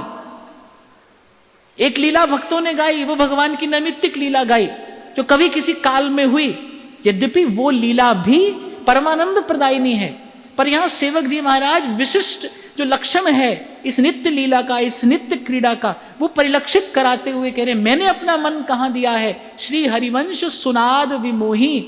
अर्थात श्री हरिवंश जी महाप्रभु ने जो लीला, जो रस प्रकट किया, वो किसी काल क्रम में होने वाली लीला नहीं, अपितु नित्य लीला है। कल भी थी, आज भी है, कल भी रहेगी। और कैसे? न आदि न अंत बिलास करें दो, लाल प्रिया में भई न चिन्हारी। अच्छा, जैसे इसकी विशेषता क्या है? एक लीला हुई जो किसी काल में हुई, अब आप और मैं उसको याद करके सुखी हो रहे हैं। मैंने कहा जो भगवान की नैमित्तिक लीला है, जैसे द्वापर में महारास हुआ, लेकिन उसकी चर्चा तो आज भी बड़ी बड़ी आनंद प्रदायिनी है। आप और मैं आज भी महाराज की चर्चा करते हैं। अभी नंददास जी की पंचाध्यायी की हमने चर्चा की, उसकी चर्चा में बड़ा सुख है, बड़ा आनंद है।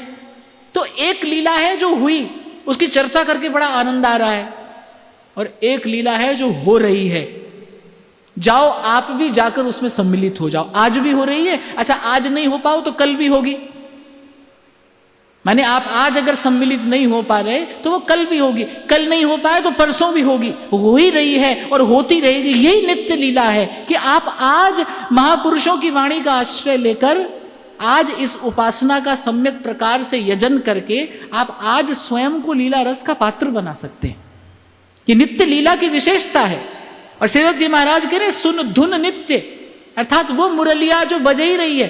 एक वंशी ठाकुर जी ने एक समय बजाई, उस वंशी ने भी बड़ा कौतुक किया, उसने भी बड़ा चमत्कार किया, उसने भी जड़ को चेतन और चेतन को जड़ कर दिया। पर एक वंशी है जो बज ही रही है, बेनु माई बाजे वंशी बट,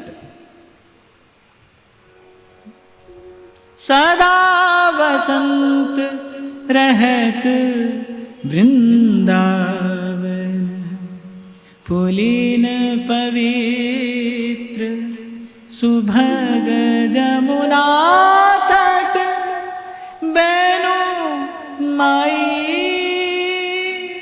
बाजे वंशी बट। ये वंशी नित्य बज ही रही है।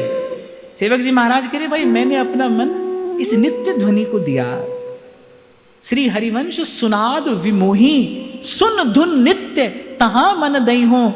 और श्री हरिवंश सुनंत चली संग हो, तिन संग नित्य प्रतिजयी हो। अर्थात जो जीवात्मा स्वरूप सहचरियां इस हितजू की वंशी ध्वनि से मोहित होकर, स्वयं वंशी की ध्वनि से मोहित होकर जो चल पड़ी हैं, सेवक जी महाराज कह रहे मैंने तो उन्हीं का संग किया है, मैं तो बस अब उन्हीं रसिकों के पीछे पीछे चल दिया हूं। जैसे हमारे व्यास जी कहते हैं ना, हरि हम कब हुई हैं ब्रिजवास, सखी सहेली नेकी मिली है, सखी सहेली नेकी मिली है, हरिवंशी हरिदासी, हरिवंशी हरिदासी, हरि हम कब हुए हैं ब्रजवासी,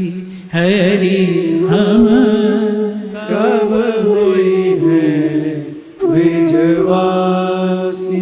देखो सम्यक प्रकार से उपासना, उपास्य और उपासक का भेद जाने बिना उपासना की सिद्धि किसी भी प्रकार से संभव नहीं। इसीलिए कबीर कहते गुरु बिन ज्ञान न उपजय और गुरु बिन मिले न भेव। भेव माने भेद, उपासना का भेद। अब देखने में तो भाई दूर से देखो सब एक जैसा है, और आप और मैं ऐसा ही करते आए। कभी कभी प्रभु के किस रूप की उपासना की, कभी किसकी। अब आप कहोगे ठीक नहीं है क्या?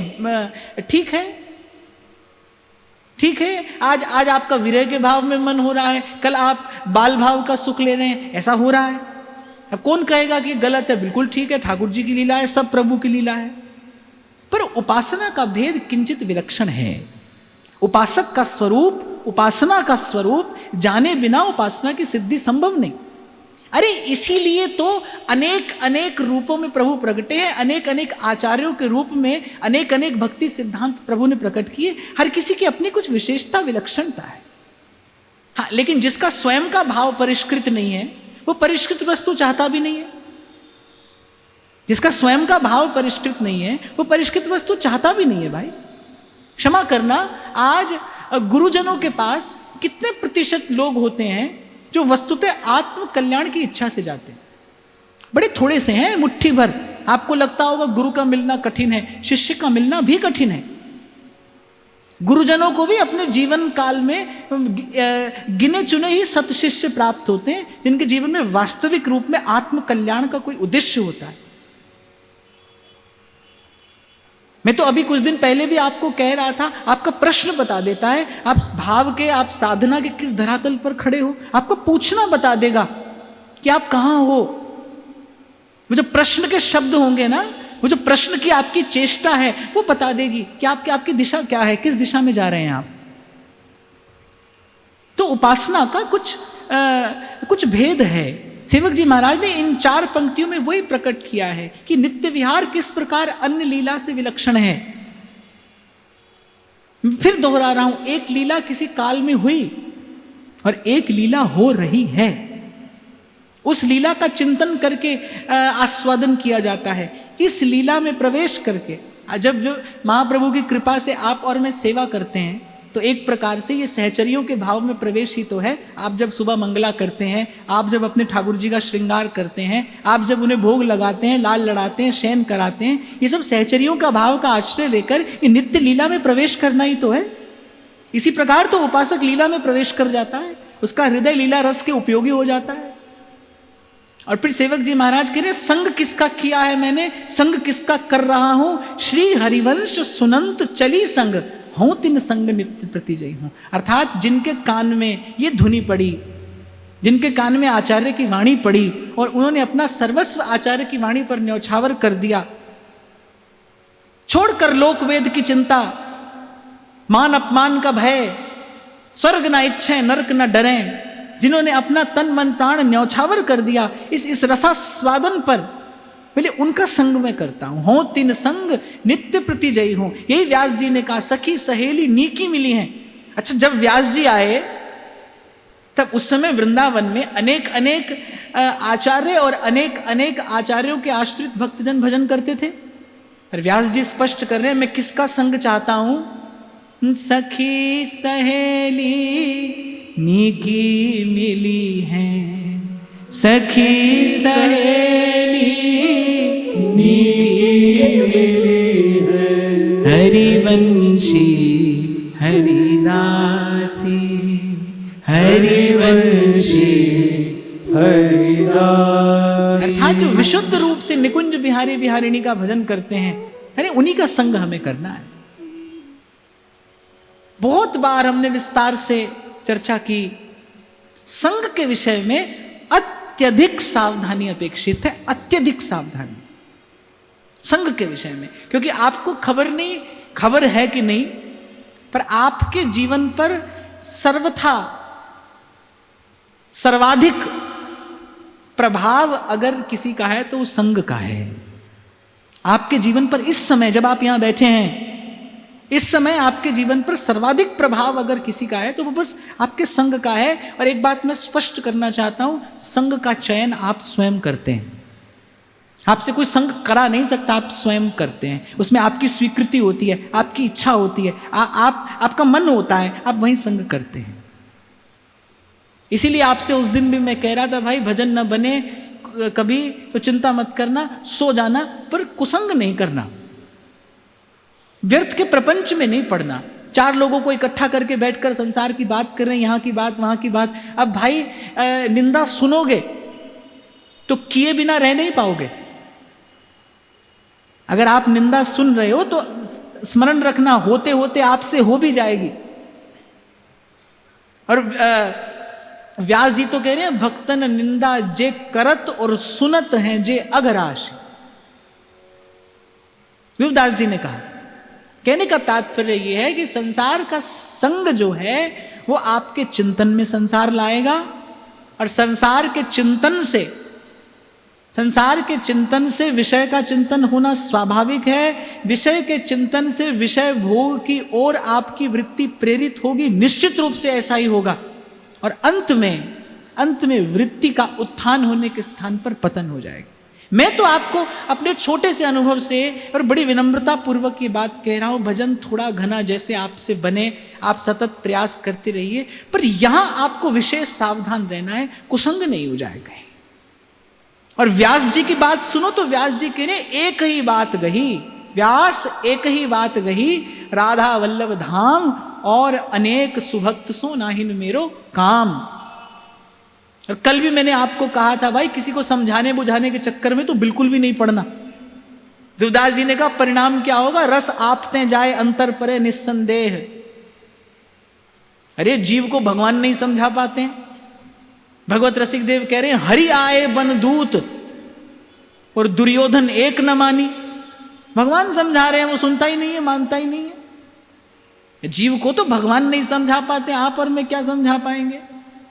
आप और मैं समझा सकते हैं यदि, तो अपने मन को समझा सकते हैं। रे मन कर साहिब से प्रीत, रे मन कर साहिब से प्रीत, जितने शरण आए सब उबरे, जितने शरण आए सब उबरे, ऐसी उनकी रीत, रे मन कर साहिब से प्रीत। और एक और बात मैं यहां निवेदन कर रहा हूं,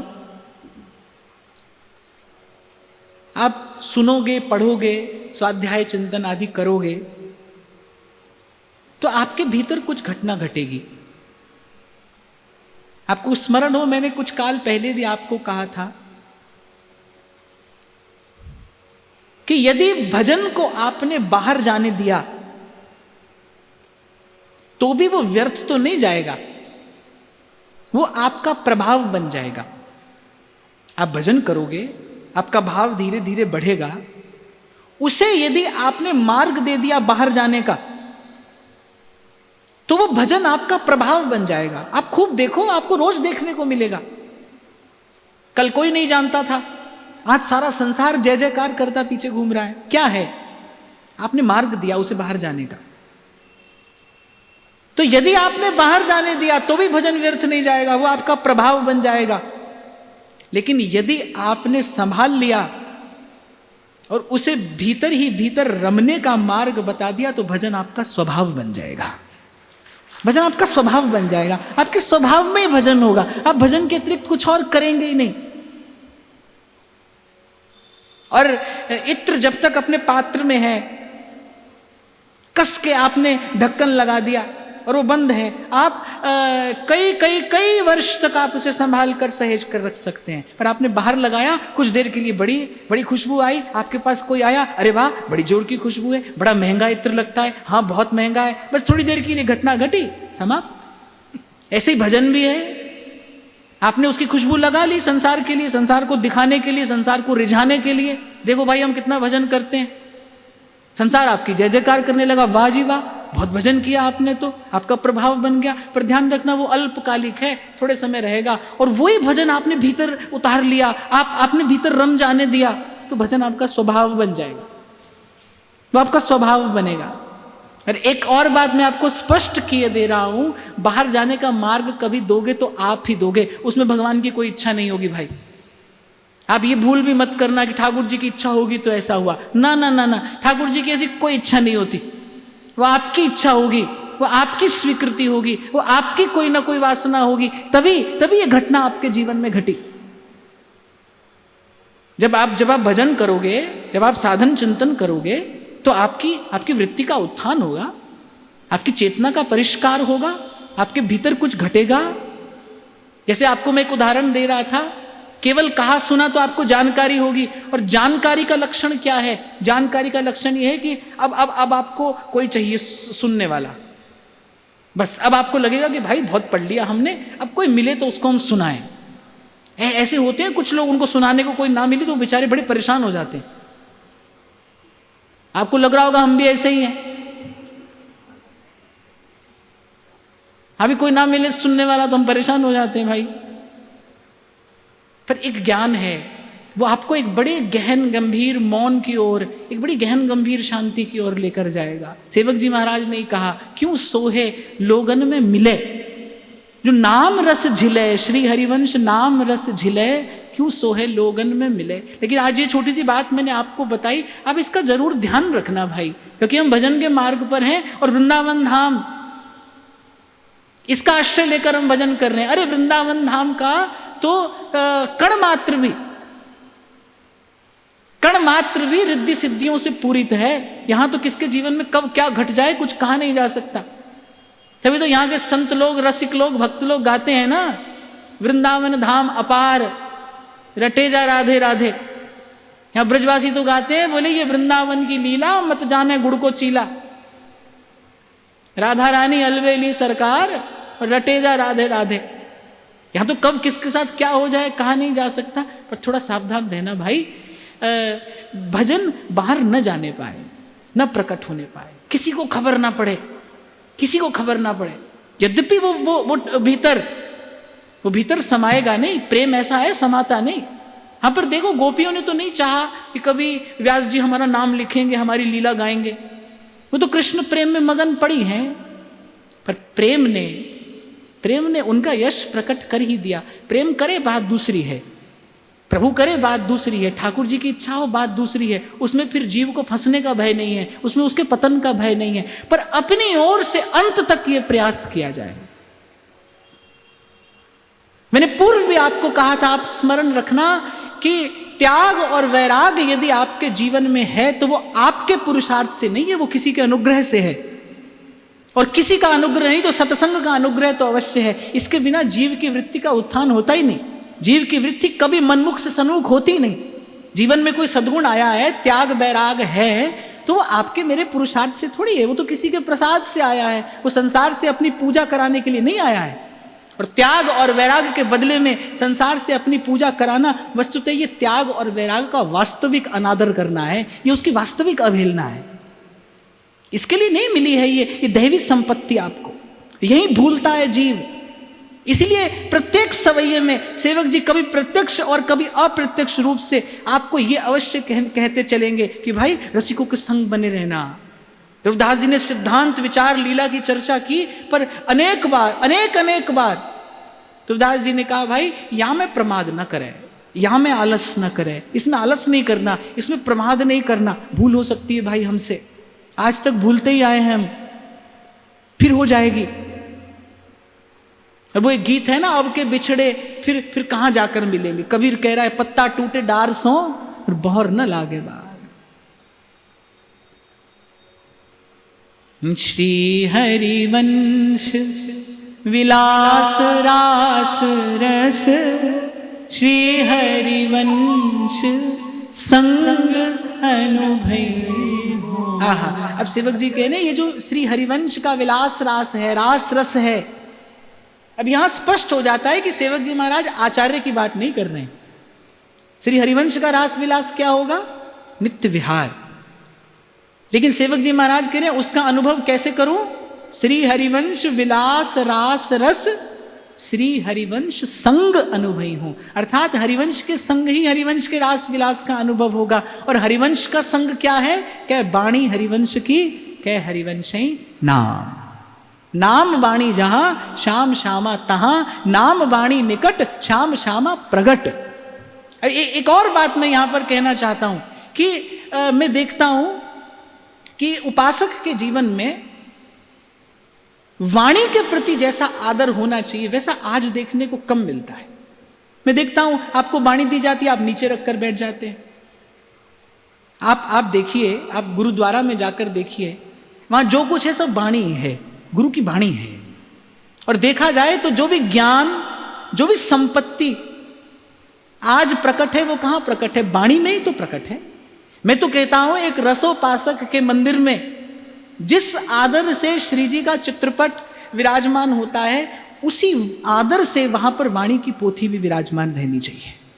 उसी आदर से, उसी सुंदरता से, उसी गरिमा से वो वाणी की पोथी भी वहां विराजमान रहे। क्योंकि अगर हम सेवक जी की बात सुने ना, तो सेवक जी ने तो नाम और वाणी की सेवा की बात की है कि वाणी हरिवंश की, क्या हरिवंश ही नाम। अरे इससे बड़ी बात सेवक जी क्या कहेंगे, नाम वाणी निकट और श्याम श्यामा प्रगट, और नाम वाणी सुनत श्याम श्यामा सुबस।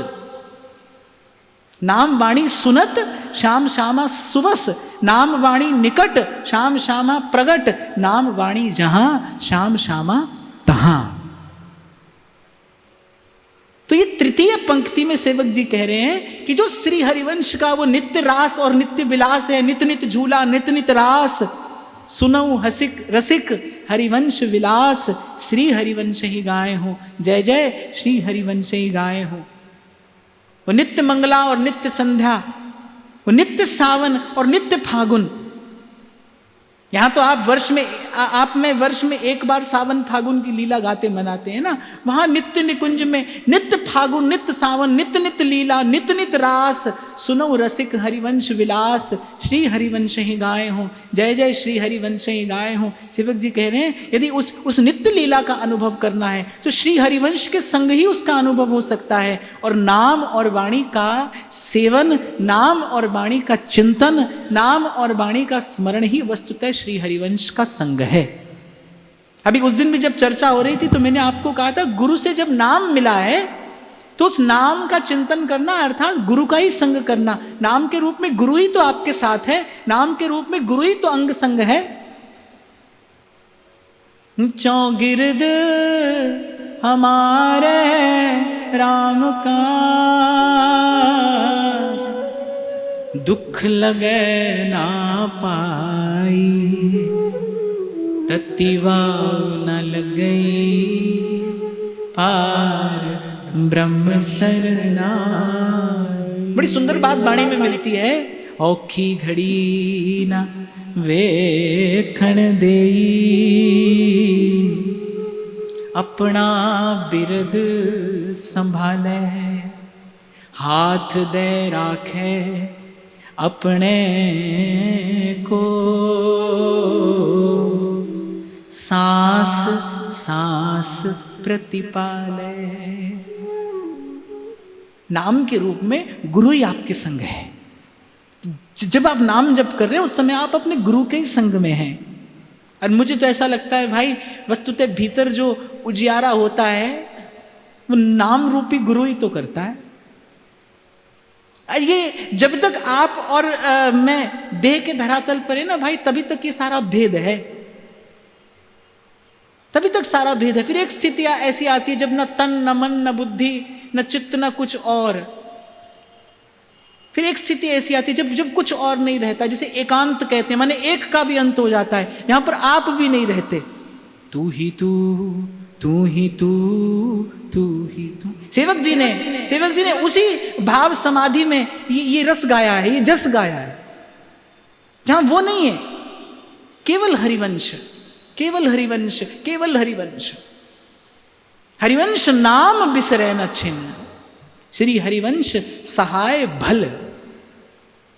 सेवक जी कह रहे बस ये नाम न बिसरे, इसी नाम के संग उस लीला का दर्शन होगा, इसी नाम के संग प्रियालाल के उस दिव्याति दिव्य उस स्वरूप का साक्षात्कार होगा। ये नाम प्रियाजू की झलक दिखाएगा, ये नाम प्रियाजू के चरणों के निकट लेकर जाएगा, यही नाम आपके मेरे हृदय को श्री जी के योग्य बनाएगा। तो श्री हरिवंश विलास रास रस, श्री हरिवंश संग अनुभवी हो।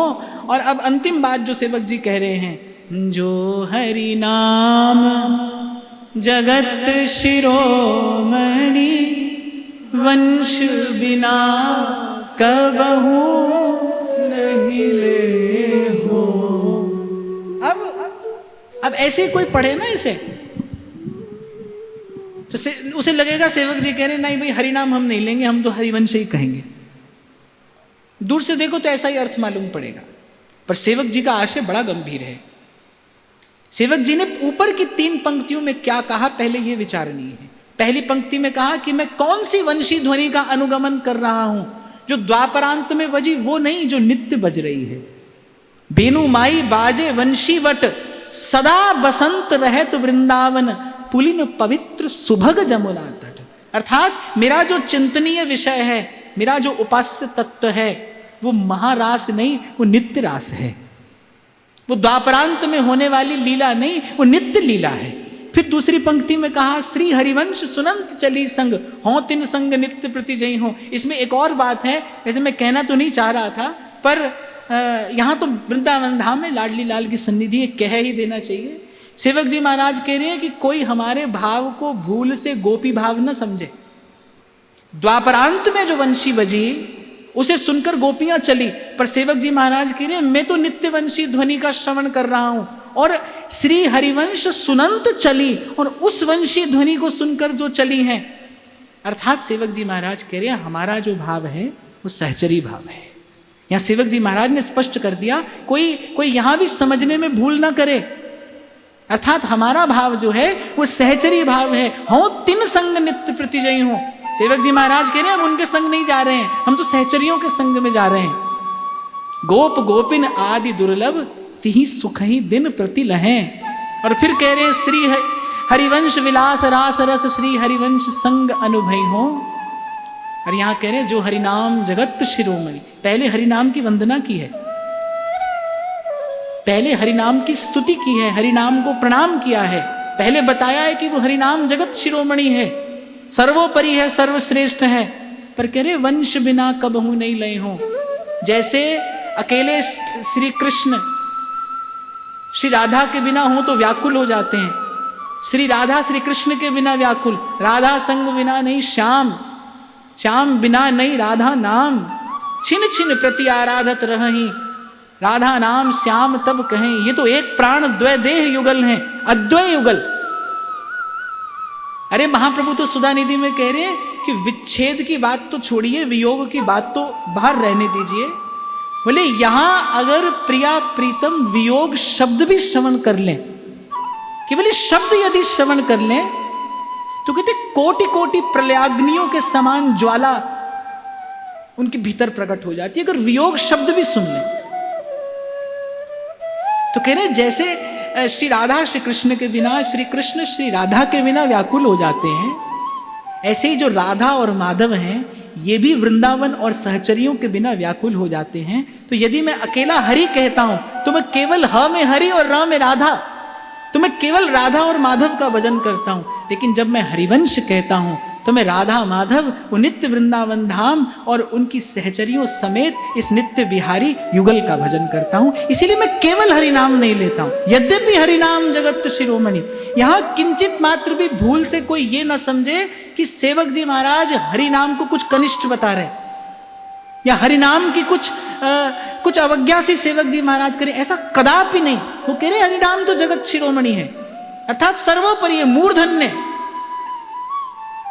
पर हम यदि अपने रसिक हृदय से देखते हैं ना, तो भाई हमारे प्रिया प्रीतम बिना वृंदावन के और बिना सहचरियों के नहीं रह सकते हैं। हमारे प्रिया प्रीतम सदा उसी नित्य वृंदावन में रहें, अनंता अनंत सहचरियों से परिवेष्टित सेवित लालित रहें। इस भावना को अपने हृदय में धारण करके, इसी भाव को अपने हृदय में पुष्ट करने के लिए जो हरिनाम जगत शिरोमणि, वंश बिना कबहू नहीं लई हो।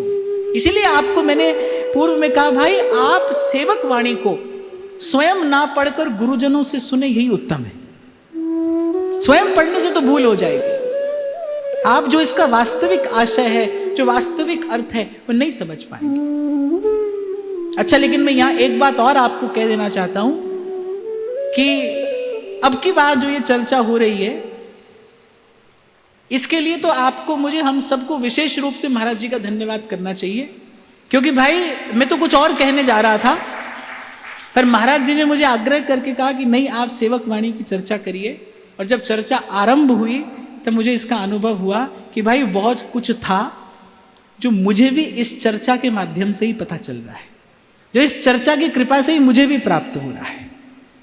तो हमें जब जब हरिवंश कहना है, अपने आचार्य स्वरूप को तो प्रणाम सदा करना है, वो स्वरूप सदा प्रणम्य और स्तुत्य है। मैं एक और बात फिर कह रहा हूं, दोहरा रहा हूं कि यद्यपि सेवक जी महाराज ने श्री हरिवंश बड़े उदार आशय से कहा है, यदि सेवक जी महाराज श्री हरिवंश केवल आचार्य की ओर द्योतित करते हुए भी कहे तो भी यह प्रणम्य है, तो भी स्तुत्य अपने आचार्य का यश गाना ही चाहिए। क्यों नहीं गाना चाहिए? दिन रात गाना चाहिए भाई। जिसके द्वार से ये सब संपत्ति मिली उसका यश नहीं गाएंगे तो किसका गाएंगे? पर यहां चर्चा हो रही है तो इस वाणी का जो गहन गंभीर और उदार और श्रेष्ठ आशय है उसको समझने का प्रयास करना चाहिए। और यही सेवक जी महाराज ने इस चतुर्थ सवैये में स्पष्ट किया, भाई हम जो है उस नित्य रास रस का, उस नित्य विलास का भजन करते हैं, वही हमारा भजनीय तत्व है, वही हमारा उपास्य तत्व है। और हमारे भजन भावना और हमारी उपासना के अनुकूल जो भाव है उसी को हम ग्रहण करते हैं, उन्हीं जनों का हम संग करते हैं। और भाई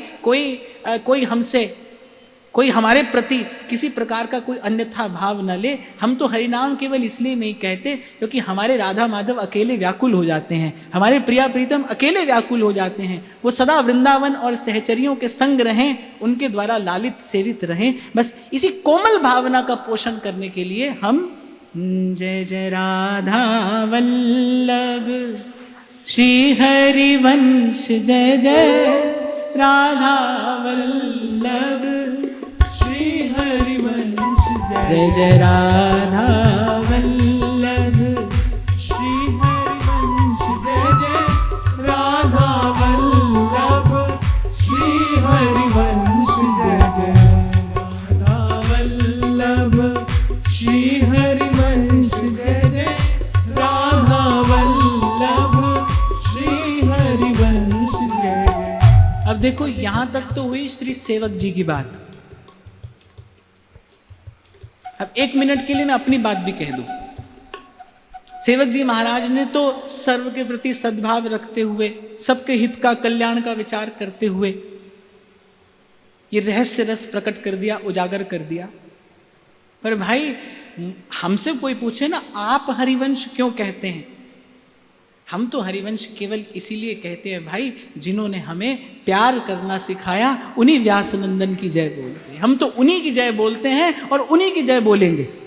जैसे गोस्वामी जी को किसी ने कहा ना, बोले अरे आपको पता है आप जिनका भजन करते हैं वो 14 कला संपूर्ण है, और ये ब्रजराज, ये नंद नंदन, ये 16 कला संपूर्ण है। गोस्वामी जी दर्शन कर रहे थे, गोस्वामी जी ने कहा अच्छा ठीक है बाद में आना। अब जब दर्शन किया तो गोस्वामी जी ने उसको कहा, बोले देखो बड़ी कृपा की, तुमने बता दिया कि ये 14 कला संपूर्ण भी हैं, हम तो इतना भी नहीं जानते थे। हम तो अपने राम जी का भजन करते हैं, हम राम जी के हैं और राम जी हमारे हैं। तो सेवक जी की कृपा है, उन्होंने हमको ये बता दिया कि आपके हितजू ये भी हैं, आपके हितजू वो भी हैं, महाप्रभु जी ये भी हैं और महाप्रभु जी वो भी हैं। इस सब को प्रणाम करते हुए हम तो इतना जानते हैं, हम महाप्रभु जी के हैं, महाप्रभु जी हमारे हैं।